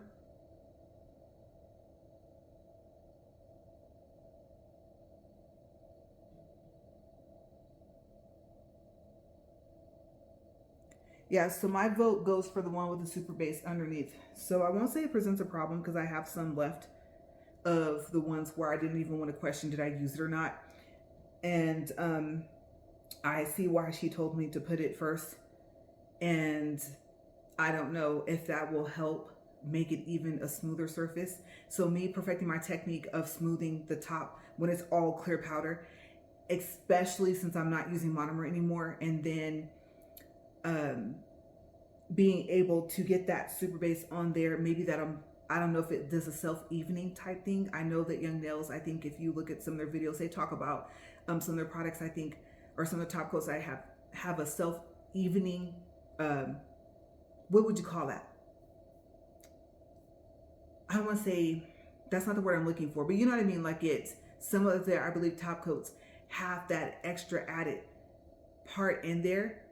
And then I think overall, over time, I would have to say, obviously, if you keep practicing, you know, you're going to get better. I think I'm going to get better over time. But that self-evening layer that it creates to make now that I'm going to paint even. So check with Young Nails and see. And you can probably call them or go online and look at and see if it's their top coats. They have a lot of different top coats, and then see if they have one that I think that says that on there. Because like I said, with the powder, what I found is with the clear powder on top encapsulating, it still is difficult for me to, I use the safety bit to get the surface even, to get it smooth. Because at that point, I'm going to top coat it, right? I'm either going to matte coat it, or I'm going to, now I'm going to go away from the gel top coat with not polished. I'm going to try their Mirror Shine, and I'm going to see, I think their Mirror Shine is not as thick, and see if it gets kind of lumpy, because it's fine. I'll cure it, and then later on, it'll look lumpy, even though it looked even. So I'm wanting to see, that's why, even though I'm starting to prefer matte with my bright colors, because they're bright anyway. But my other ones are a little bit lighter, my pink, and then the one that, like I said, the G14, it's like a light purple, and it glows. It's really, really awesome purple, different shades. You don't have to activate it as much, like stick your hand by a lamp, go stand outside. It's crazy, you guys. I have a picture of it. I wish I took like a really quick video so you guys can even see what it looks like, but it's a really, really pretty color, and it glows really pretty. And so I want to see what happens if I use Mirror Shine. So I might have to break down and go ahead and do a video later this week. Pick a hand that I'm going to do, go ahead, get everything glued on, and then start from the powder part, and then see, and go all the way to the Mirror Shine part, so that we can find out what happens. Yeah. Does it do any type of self-evening? Is it shinier than gel top coats? What's the difference between Mirror Shine and gel top coat? Because I guess she said some people would go even further, because it shows that Mirror Shine, I think, is step 4. I think on the bottle it actually says 4 on there. Some people, she said, skip the Mirror Shine, the step 4, they go to the gel top coat. Then she said some people do all of it. They get to their Mirror Shine, and I don't even think it has to be cured. I have to read the bottle. Okay, I don't even remember. And then after that, she said they still gel top coat. So, yeah, like what's gonna happen? And I'm wondering if you guys want to know, actually, well, I mean, we're talking about it.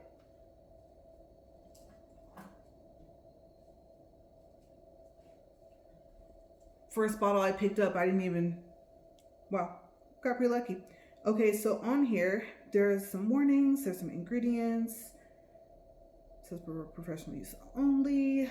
Mirror Shine. It does not say UV LED.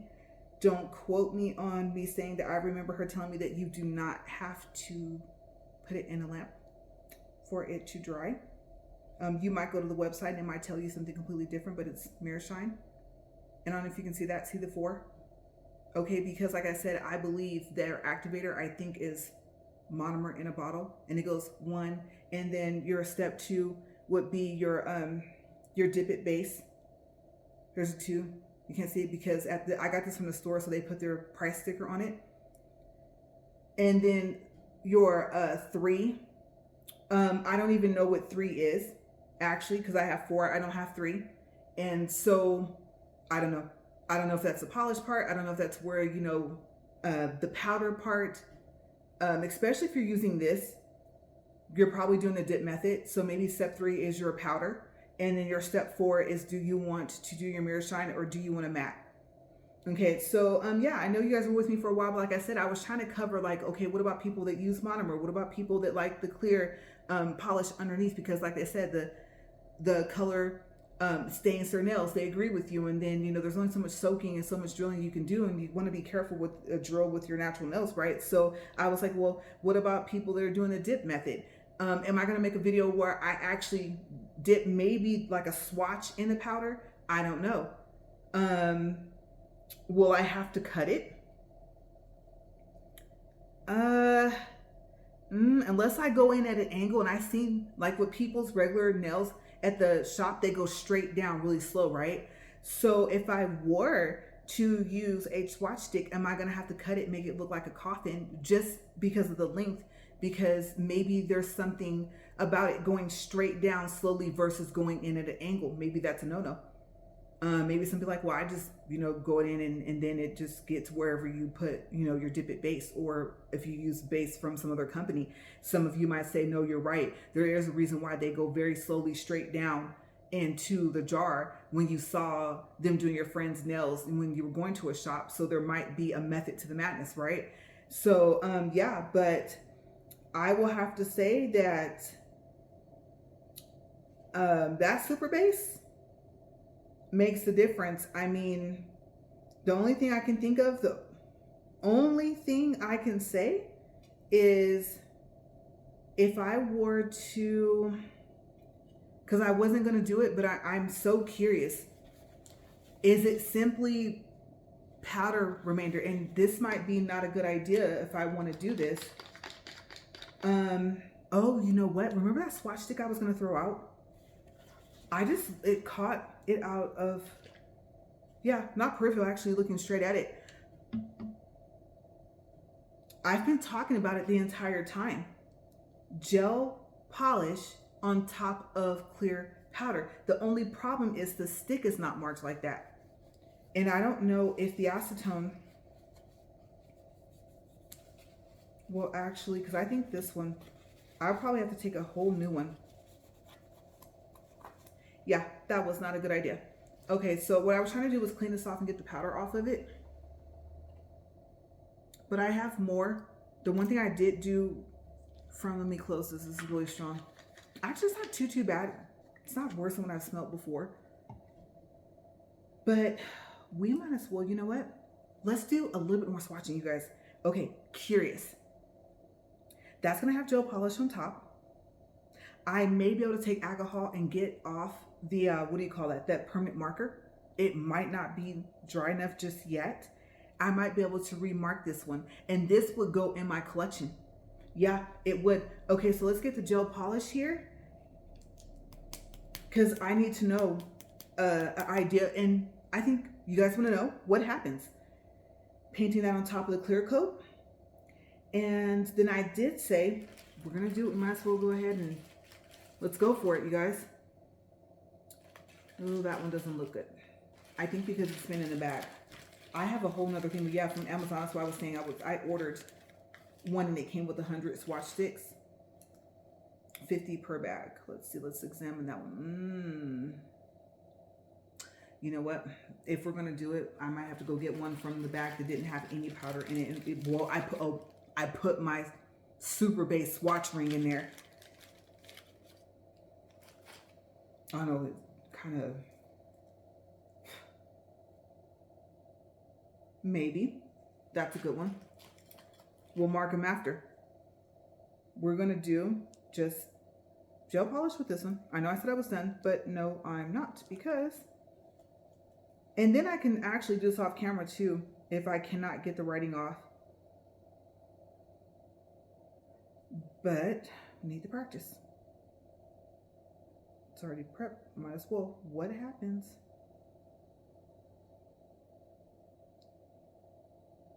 And this air dried, remember this was base, air dry, with clear powder. Oh, this is no clear.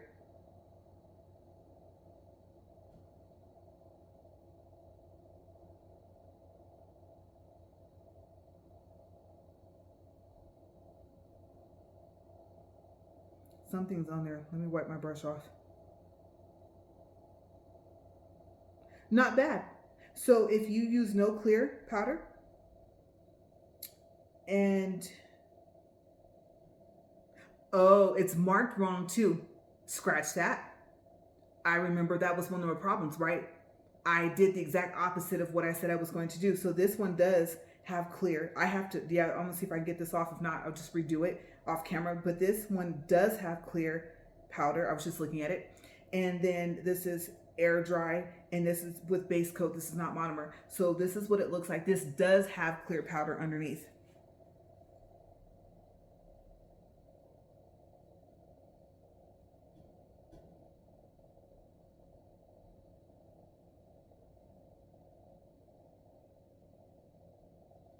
Okay, so I'm gonna have to let this dry either way, because if I can get that off, that's gonna go on my swatch stick, because I need to know roughly an idea of like what would happen. And usually I wouldn't use super base either, right? And then this one we wanted to see, this was gonna be just gel polish, because I think the problem was with the one with the gel polish with, nothing, was that it had those spots. And remember, we were curious, was that powder?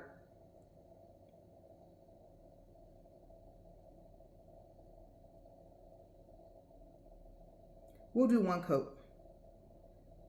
We just want to see.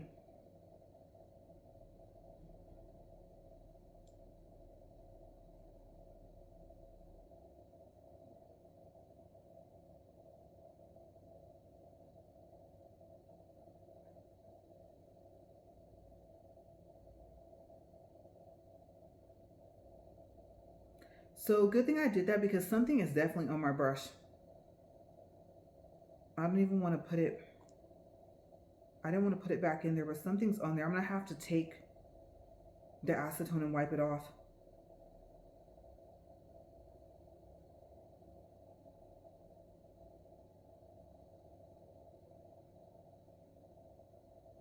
Either something's on my brush, or I'm gonna have to start keeping my clear swatch sticks out of my,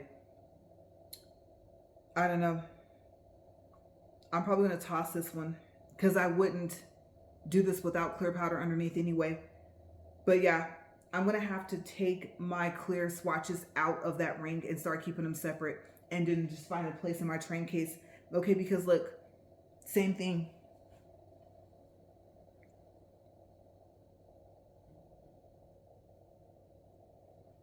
I don't know if you guys can see that, but we'll cure it before I toss it. Let's take a look at this one. This is the one that would be more of a scenario for me personally of what I would do, because there would be clear powder and there would be no super base underneath that. I'll have to play around with it and let you guys know what happens if I try to do a swatch with the powder, super base, and then gel polish. It's the only thing we didn't swatch today, right? Let's take a look at this one.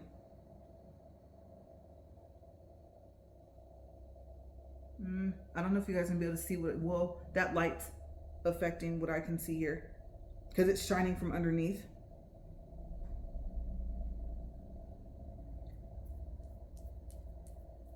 And so yeah, because I already closed up all that, I would have to open it all back up. Okay, let me see.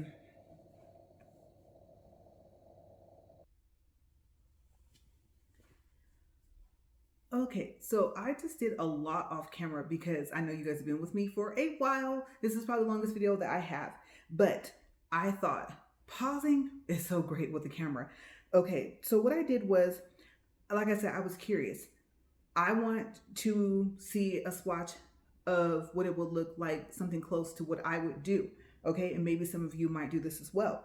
Okay, so I went ahead and I fixed the one gel polish. Remember the one that looked like it had some powder clumps on it or something like that? I went ahead and redid that one, but I'm not going to show you guys that one. I showed you guys the first layer, but I did go back and top coat it again with the color. Okay, so this one here is the OG225. Remember, that's Manicured Lawn. This is clear powder with a super base, obviously with gel polish. This went in the lamp, okay? I don't have lamp written on here, but I don't even think I have space to put lamp on here. But as long as I don't see air, I'll know that it was lamp dry.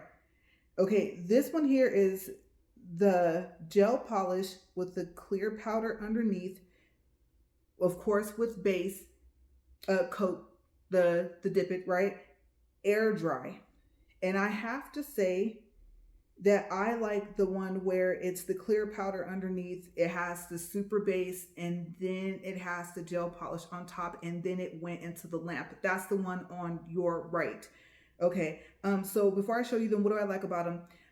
The one that has the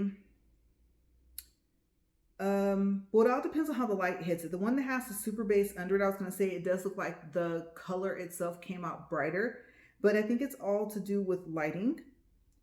And at first glance, this one, for some reason, it's shiny, but it's not as shiny as this one. This is just the gel polish, the clear powder underneath, and it air dried. Okay, so I have to decide, do I want to try super base underneath some of my gel polish when I do some of my full sets? Because I would do all of the hands that are going to have the gel polish on there like that, right? And so I need to decide which one I want to do. And I guess it's also lighting. Let's move it around here a little bit. Mirror shine or gel top coat might take care of, because I've noticed gel top coat over gel polish with not polish. Okay, with no super base underneath, I've been okay with that. Okay, so mirror shine I've never used. So if I went clear powder and then I would go gel top coat, I would cure, and then I would put, or backwards, let me start over. I would go with the clear powder, and then I've put gel polish, is what I meant to say, gel polish. I've cured that, and then I've put gel top coat on top of that, and it was fine. The surface was just as smooth as I got it with my drill, okay, because that was where I saw I was having a problem. So that actually worked okay. But deciding on if I want to go clear powder, gel polish, do the curing with the super base underneath. So powder, super base. See, I'm not used to that step. I messed up again, right? I'm not used to that step. So powder, super base, gel polish, gel top coat. I haven't tried that. Powder, super base, gel polish, mirror shine. I've never used mirror shine at all, like I said. So what do I want to do? I got to decide, and it might depend on the color. It might be not necessary for, let's say, darker colors or brighter colors. So we have a whole lot of experimenting to do. But here it is. Like I said, left side has the clear powder, it has the super base, and it has the gel polish on top, and it went in the lamp. And the other one does have, it has the, of course, the clear powder, the gel polish, of course, on top of base, and then it air dried.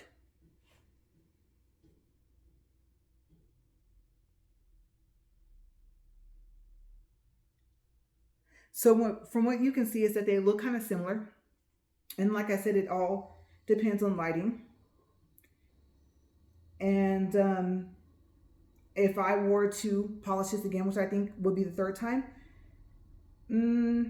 I can kind of see some streaks with the air dry one. Excuse me, I'm losing my voice. Yeah.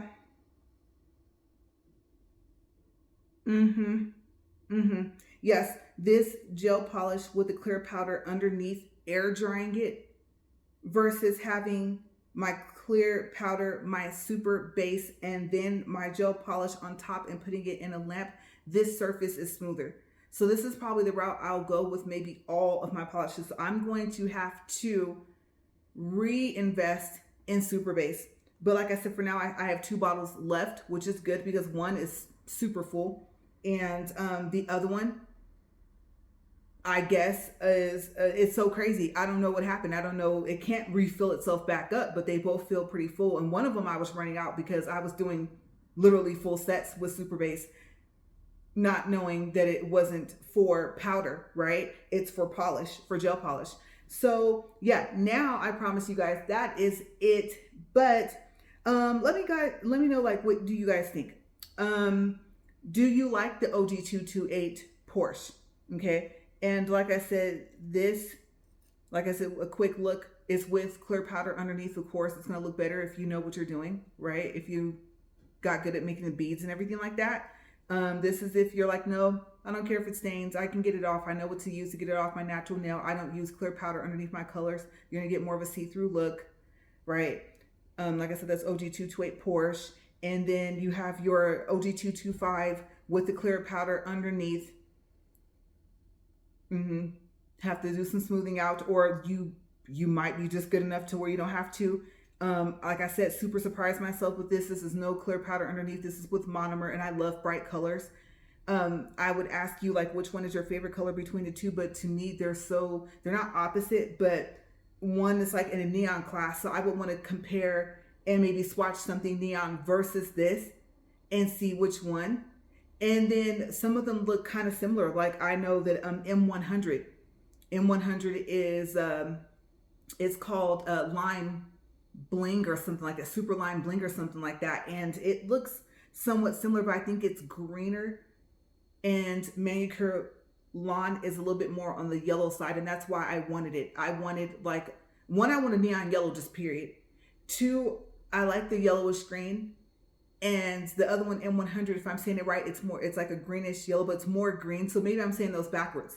Okay, so one would be, I don't know how you would want to put that. It all depends on how you look at it, right? So if it has more green, then, and it looks like a little bit of yellow, would you say it's a yellowish green? Like, how would you say that, right? It all depends on how you would describe it. But you guys, you kind of get my drift. You kind of get what I'm saying. One has more yellow, Manicured Lawn, and one has more green, the M100, at least what it looks like to me. And so I can tell the difference between the two, not just with swatches, just with looking at like the powders and stuff like that. And like I said, this one obviously has more yellow in it, just from looking at it. M100 has more green, and it says part of the name, I think, is lime. So that kind of gives you, sometimes within the name of the powders, it'll kind of give you a hint of what color there is more of, possibly. And so I wanted to have a spectrum, and then I need a neon yellow all by itself where there is no green in it whatsoever, and I think I have it. And if I remember what color it is, I'll tell you guys next time, but maybe I'll see you later this week. Like I said, I got some thinking to do. What pinks do I want to use? Do I want to use one of the pinks that glow? Do I want to use one of my pinks I haven't used? I got some of the OMG, the glitter ones. And then they have a whole CC class, right? And in the store I go to, CC has a lot of stuff that they put into the OMG glitter powders, but these have like little octagon shapes in them. It looked like that was part of the CC at one point. So I don't know what happened there. I don't have to like know. We need to like be a little more specific with it. Maybe in the OMG, the G stands for glitter, but maybe that M, that wow factor, it's the little shapes, the little octagon pieces inside of it, and it's just a collaboration of that, you know, and it's in the O class or something. So I don't know exactly how they choose the name of their products, but I can kind of see where they're going once you start learning like what the letters mean individually. And so you kind of start taking a guess at all the rest of the not polished products, like, oh, okay, I see where they were going with this. Or like I said, they told me that their dip it base, this is super base, their dip it base was in a glass bottle. It was breaking. People were like, hey, it broke in shipping or whatever. It was getting frustrating. So they switched to this bottle, which is what they have their mirror shine, the gloss it's in. Obviously this is not glass. I don't know what this is, but they said that they want to get rid of their glass bottles. They don't want to waste it because it's the same exact product, just in a different bottle. So you might get a glass bottle or you might get this one. And this is what they're switching to. Just for that purpose. So they're growing. I don't know how long they've been in business, but I can tell you that when it comes to polish, when it comes to powder, when it comes to top coats, when it comes to even like the matte top coats and stuff like that, I've mainly stuck with not polished products. Like if you see my train case, that's pretty much what's in there. I do have other things like Young Nails. I use, or I'm looking over here, usually my box is sitting here because I'm doing my nails. I have the no lint wipes, and then I have the protein bond, and then I also, from Young Nails, I think, oh, their dust collector. I use their dust collector because they have where you can order the filters, right? And so I didn't want something where it's like, oh, well, yeah, you can clean the filter so many times, and then what do you do? Some of some of the dust collectors don't come with extra filters. Like if you want another filter, you'd have to buy another dust collector. And you don't want to have to do that. So I invested the money in the Young Nails dust collector simply because it came to where I could order filters separate. And I believe it came with one, maybe even two. I think at least one, I know for sure. So I just ordered the dust collector. It came with that filter, and I ordered 2 more filters. I figure I'm trying to save on shipping. If I'm gonna have to boost it up there, you know, like not polished, you got to get to what, 150 to not have shipping, unless they offer free shipping like in a special. Young nails, same thing. You got to spend a good amount of money before you can get to no shipping costs. And so I kind of bulk buy. You know, they're like my what do you call that? My Sam's Club of the nail industry between the two. But yeah, and then Koopa. Maybe I'll do a video. I have Koopa matte. I bought 2 bottles of that. And I was told that Not Polished Matte and Koopa Matte were the top 2. So what's the difference? Which one is more matte? Are either one of them any part of stain resistant? Because that's hard to find. The only thing I think I found that said it was like a stain resistant matte was called, I can't even think of the name. It's an overseas brand. That's why I can't think of it. And I almost had it to the tip of my tongue. It has a unique name to it. And so I looked online and I was like, oh, I can't even order it. I've never heard of a stain resistant matte coat, but it's a deep matte, whatever that company is. And so if you go look it up, look up deep matte, and you might see the name of that company. But can you get it? And if you get it, if you use it, let me know. And then the not polished products, the one thing I think I've told you guys before is they smell sweet, like a fruity sweet though. It's not like a flowery sweet. It's more like a fruit sweet. I don't know how they have done it. Everything from some of their polishes, between the gel, and I don't want to get the paint on my nose or something like that, but between like either one of the polishes, the powders, they have really, I would have to say, they have really perfected cutting down on the odor, or just their products not really even having like a chemical odor at all. I don't know what they did. I don't know what they put in them, but that's what I like about them.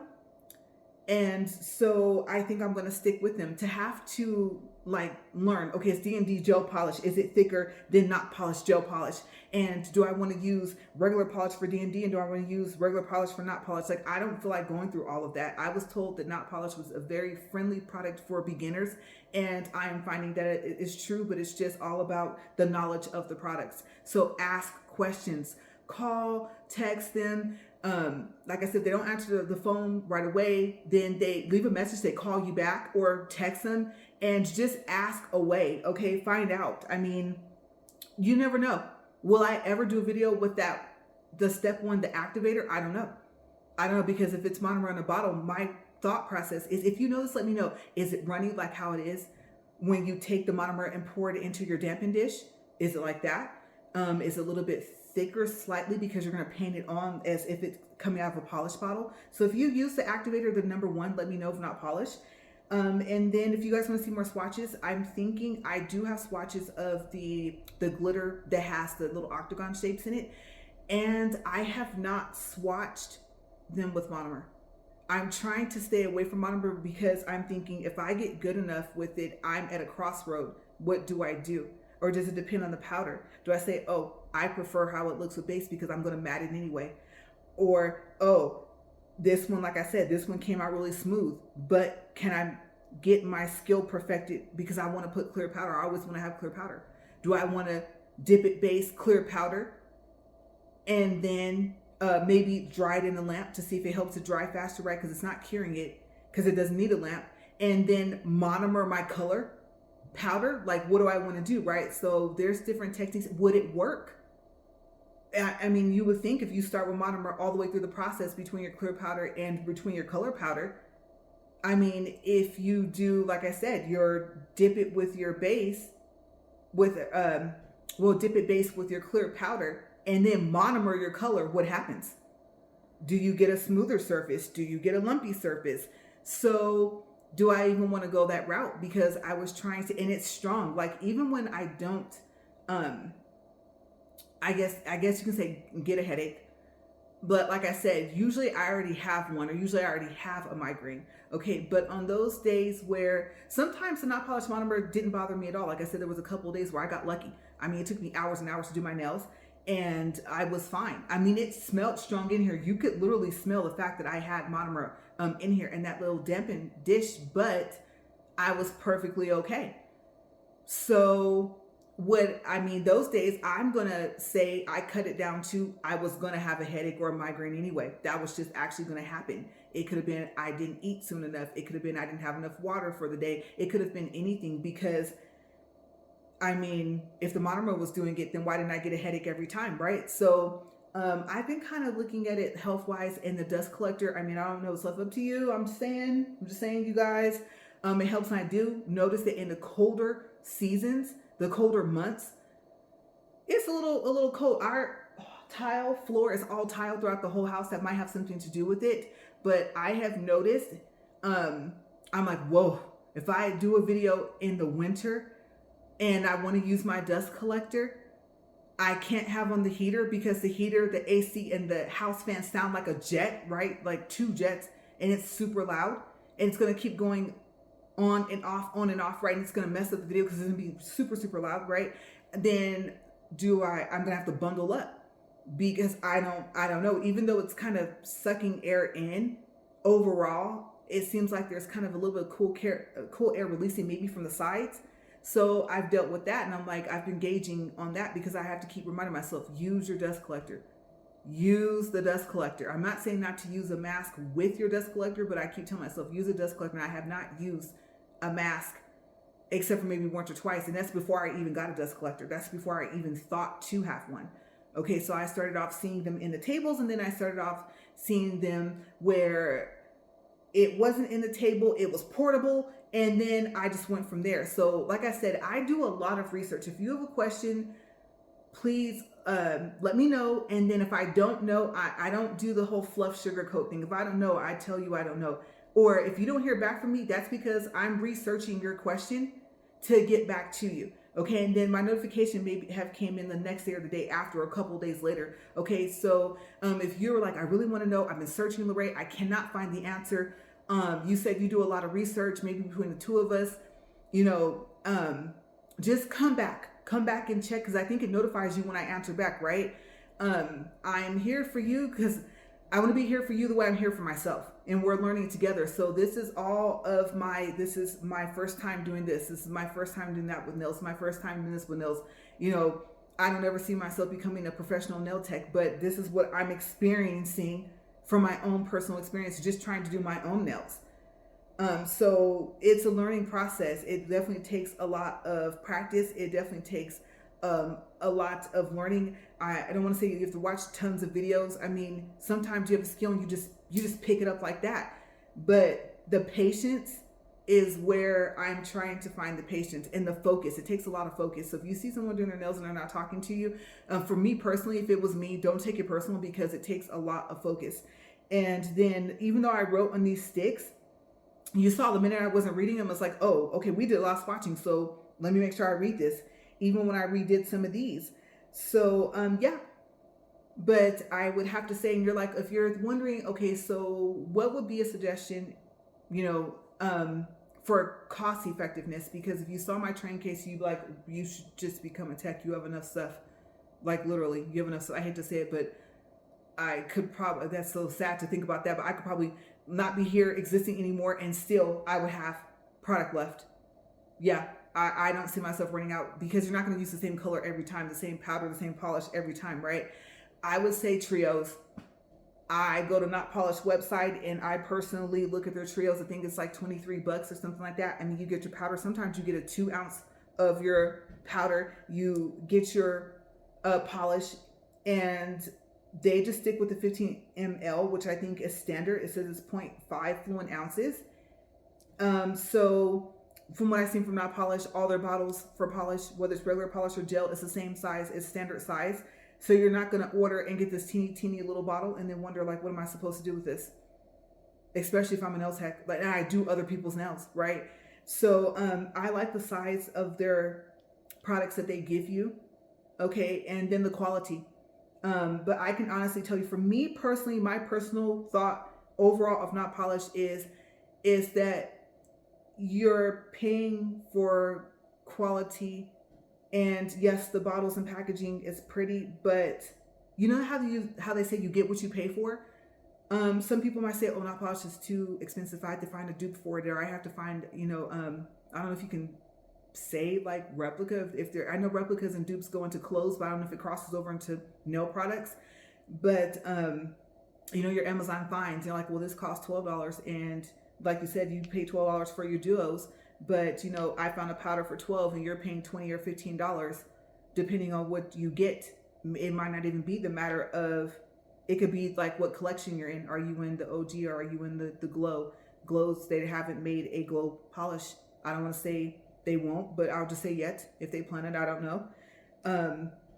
But I don't mind the pricing, because I mean, the other thing I can say, I go online and I find codes, and there has not been a code that I have not seen online, or like say another person on YouTube, a content creator, whether they're a nail tech or not, if they have a code, like, oh, I have a code, you guys can use this code. I don't know if they have their own separate code or if they use the same one, but their codes work. Like they tell you, go into their description boxes, and then some of their codes I've seen from their videos, but I've seen them online separate. And what's really cool is some of those websites, you know, they'll ask you, oh, did this code work? And you can click yes or no. So it has a percentage to let you know the success rate. So I say, you guys know I do deals. I do videos about deals. I do videos about, what do you call that? Cash back, about your miles, your credit card, stuff like that. Cutting down the price, stretching your dollar. Your dollar can be worth way more than $1. It's just all about how you go about doing it, combining, stacking your discounts with your cash back. And so what I like about Not Polished is, like I said, if you find a code, most likely it's going to work. At least from my experience, that's what I've experienced. And I mean, you know, I need to save. And then now it's not a matter of need, it's a matter of want. Ooh, a pretty color. Look at that. That's new. Like I said, these new arrivals, right? Said I wasn't going to buy any more for a while, and here I went again. But actually what I did with this was an exchange. Yeah. I explain the exchange process on my walk. So the exchange process, I type, because my print's awful. I've only done it once. I just recently did it. Well, I should say I typed up the order number, and then I made the mistake of like putting, okay, this is what I have in this box I'm sending back, and this is what I want to exchange it for. So they missed like the top paragraph. They saw the bottom. And so I thought, okay, if I ever do an exchange again, obviously the products were unused. Then I said, okay, I'm going to put, this is the order number, and this is what I want to exchange for, just the list like that, and leave out, because they can obviously see what's in the box. Okay, so that 32 ounce of monomer, you guys, oh my gosh. I had an 8 ounce, and then I had, what you would have seen if I had pre-swatched my monomer swatches yesterday, and then I ordered a 32 as a side, as the backup, like the refill, and I never used it. I got it with a coupon code for like $60.99 off sale. I think it's like $67. And so I said, oh, remember when I looked at my order, oh, that's right, you found a code online. So now you got to go back and recalculate to make sure that it adds up kind of close to what you're exchanging the price of. And I just went from there. I said, okay. And let me tell you, even with that coupon code that I found online, I was able to get the Porsche, okay, Not Polished OG228, the OG225, the Manicured Lawn, the duo set, and a bottle of Dip It base for that 132 ounce bottle of monomer in my exchange.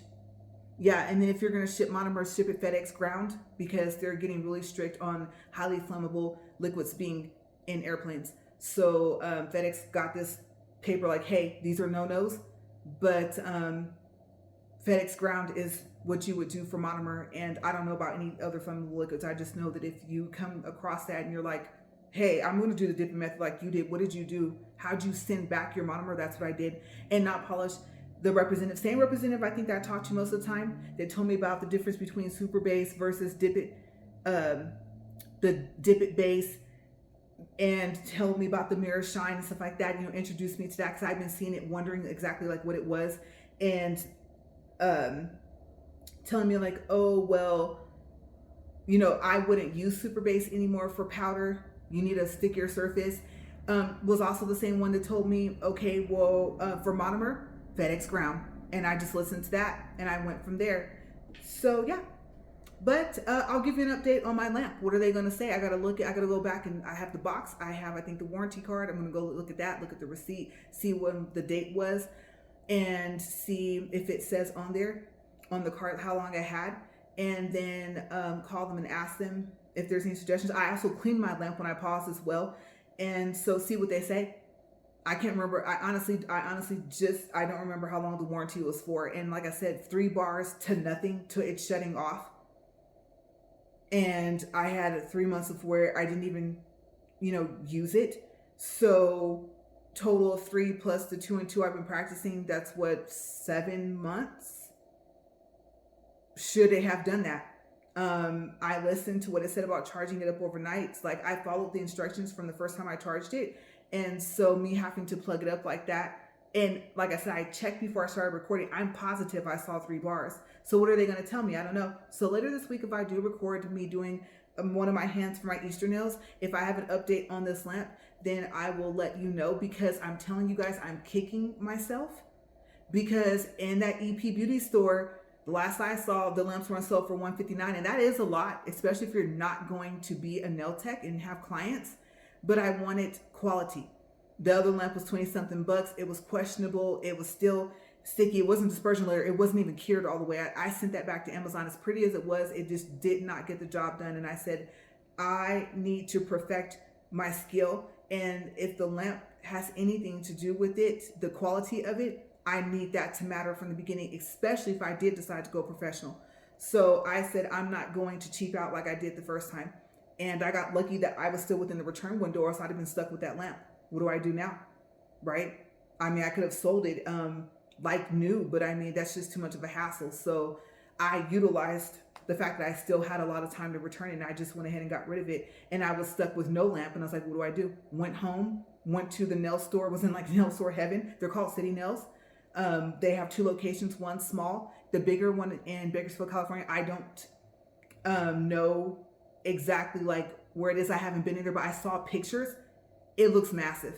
So they told me, no, we have a bigger store, but even the smaller store, I was impressed. I went in there, was like, whoa. I mean, they had Not Polished, they had Valentino, they had Young Nail products, they had charms, they had stickers, they had the nail thingy, cutter thingy. I would have been overwhelmed if it wasn't so specific. Everything about doing your nails, if you've never done your nails before, what I like overall, so with my experience so far, is that it's so specific. Like, this specifically is like your step 4. This is your, if you want the mirror shine, if you want that 50%, it said stain resistant. It says it on the site, not on the bottle, for Not Polished. This is for your powder. This, you need a sticky surface. If you're going to do the dip it where you stick your finger in the powder, I use a spoon. Okay, I don't know if it would be brighter, thicker if I just were to put my finger in the powder. I don't know. This is, you put this underneath your gel polish. It's super base. That's what that's for. If it doesn't say it on the bottle, if it doesn't, say it online, call them and ask them. But I'm telling you, this is what they told me. Powder, obviously, got to 2-in-1. You got to do, you want to do the dip method, or do you want to use monomer? I mean, and then you have, like they said, it when they say it's buttery, like, and it's so smooth, and it smells good. Like I said, it has a fruity smell to it. So they stand behind their products, and they're good. They come in different sizes and stuff like that. So I think I've had a very pleasant experience with them. It would be very difficult for me to switch into another polish and powder and top coat and not be a Not Polished. It would be very difficult to see anything else in my train case. I'm being honest with you guys. So yeah, my overall review of Not Polished so far within the past 7 months is thumbs up for me. They're a tough competitor. I don't know what to say. And talking to them, they're so polite and really humble. And so I think it's not even about competing with other people. It's just about getting a quality product out to the customer. That's what I feel personally, with conversations and with the experience of the products, going back to it, and it's not dried out, And so, especially with this, I'm telling y'all, you see, it's still, you remember in the beginning of the video, remember, look, remember I had that broken piece? I don't even know if you can see it, if you can see the crack, maybe because it's kind of lighter. Maybe it broke just enough to where it wasn't going to have a seamless, looking like it never broke. But the tip broke off with the thing, but I was using super base instead of divot base, right? But I've been doing this whole video. We're over 2 hours, and still I've been picking up stuff, opening up stuff, shaking up stuff. I shook my hand right after I put it on and glued it on. And remember, just in case you're at the end and you never saw the beginning of the video,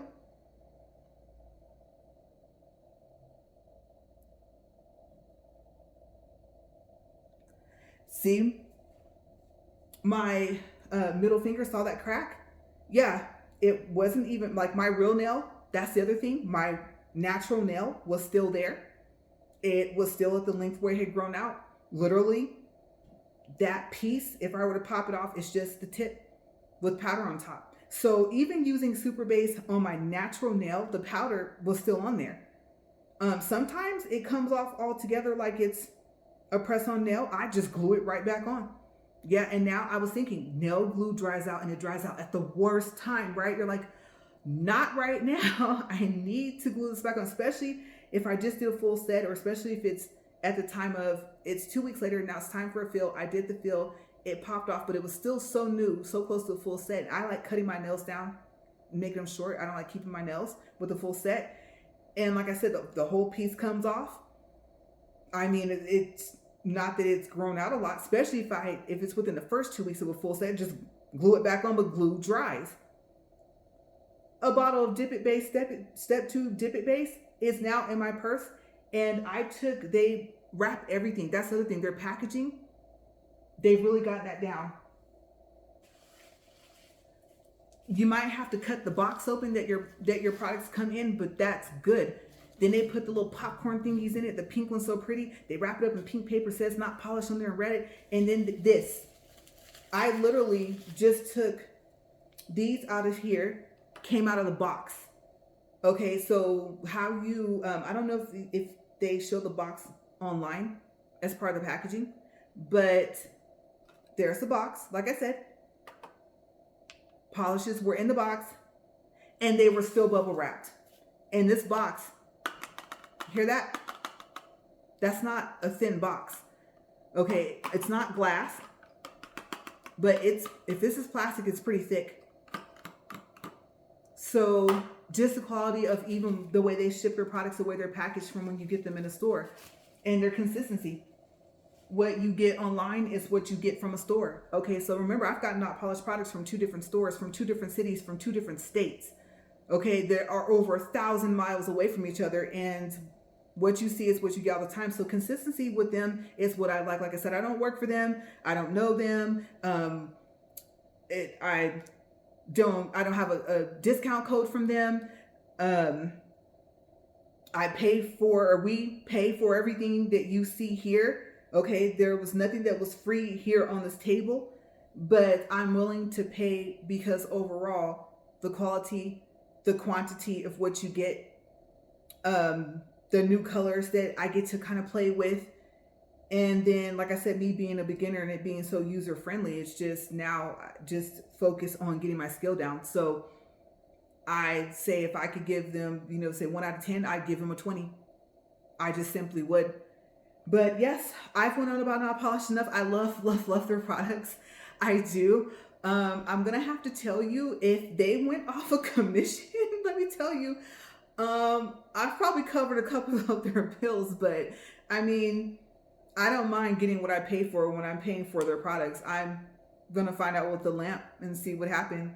I mean, it lasted this long. And now, if I plugged it up and then it still wouldn't work, then I would be upset. But I mean, sometimes things work, sometimes they don't. So whatever they tell me. And would I reinvest in another not polished lamp? The only way I would not do that is if they had another lamp that they made, because I asked them, longer. Obviously this plus, I mean, not trying to cure your hands, obviously, but I mean, being able to stick it in and not hitting the piece here. Or if another company had a bigger lamp, possibly, if it was longer this way, not in width, but longer. You guys get what I'm saying? Longer this way, not in width, longer this way. So if this is width, then longer in width. But if this is length, like if I were to stand it up, it'd be considered height, right? I think it's the same, similar. If not, then yeah, I would like to see something where when I stick my hand in, I'm not worried about touching the back. So yeah, other than that, I love their lamp. And then the bottom of it, you can, oh, I forgot to plug it up. You can slide, oop, I pushed on something. You can slide this off. And if push come to shove, I would not play MacGyver with this thing, but there's like easy access to, I think there's a battery or something in there. It would have to be if you're charging it up, right? And so I've never taken off the panel to see what it looks like.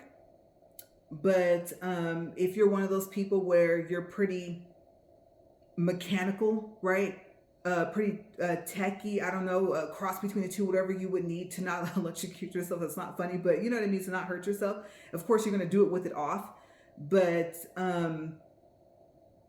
their product is just, it's really well made. I do just wish it was bigger where I stuck my hand in, but I have long fingers. I mean, if your fingers are anything shorter than mine, you're good to go. So yeah, I'm gonna get out of here, and I won't be able to edit this video because it's too long and my phone will not let me edit past a certain time.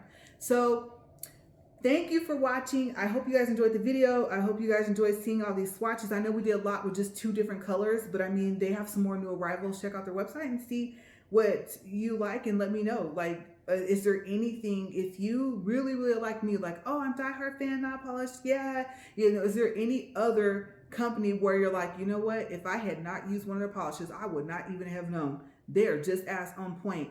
But you're right, I do lean more towards non-polished products. Let me know. I'm always looking to just the missing gap. But I mean, even with their top coats, what are you missing? I don't want to say nothing, but I mean, I can't list anything. I'm telling you, if you go on there, you see they have something for ombre.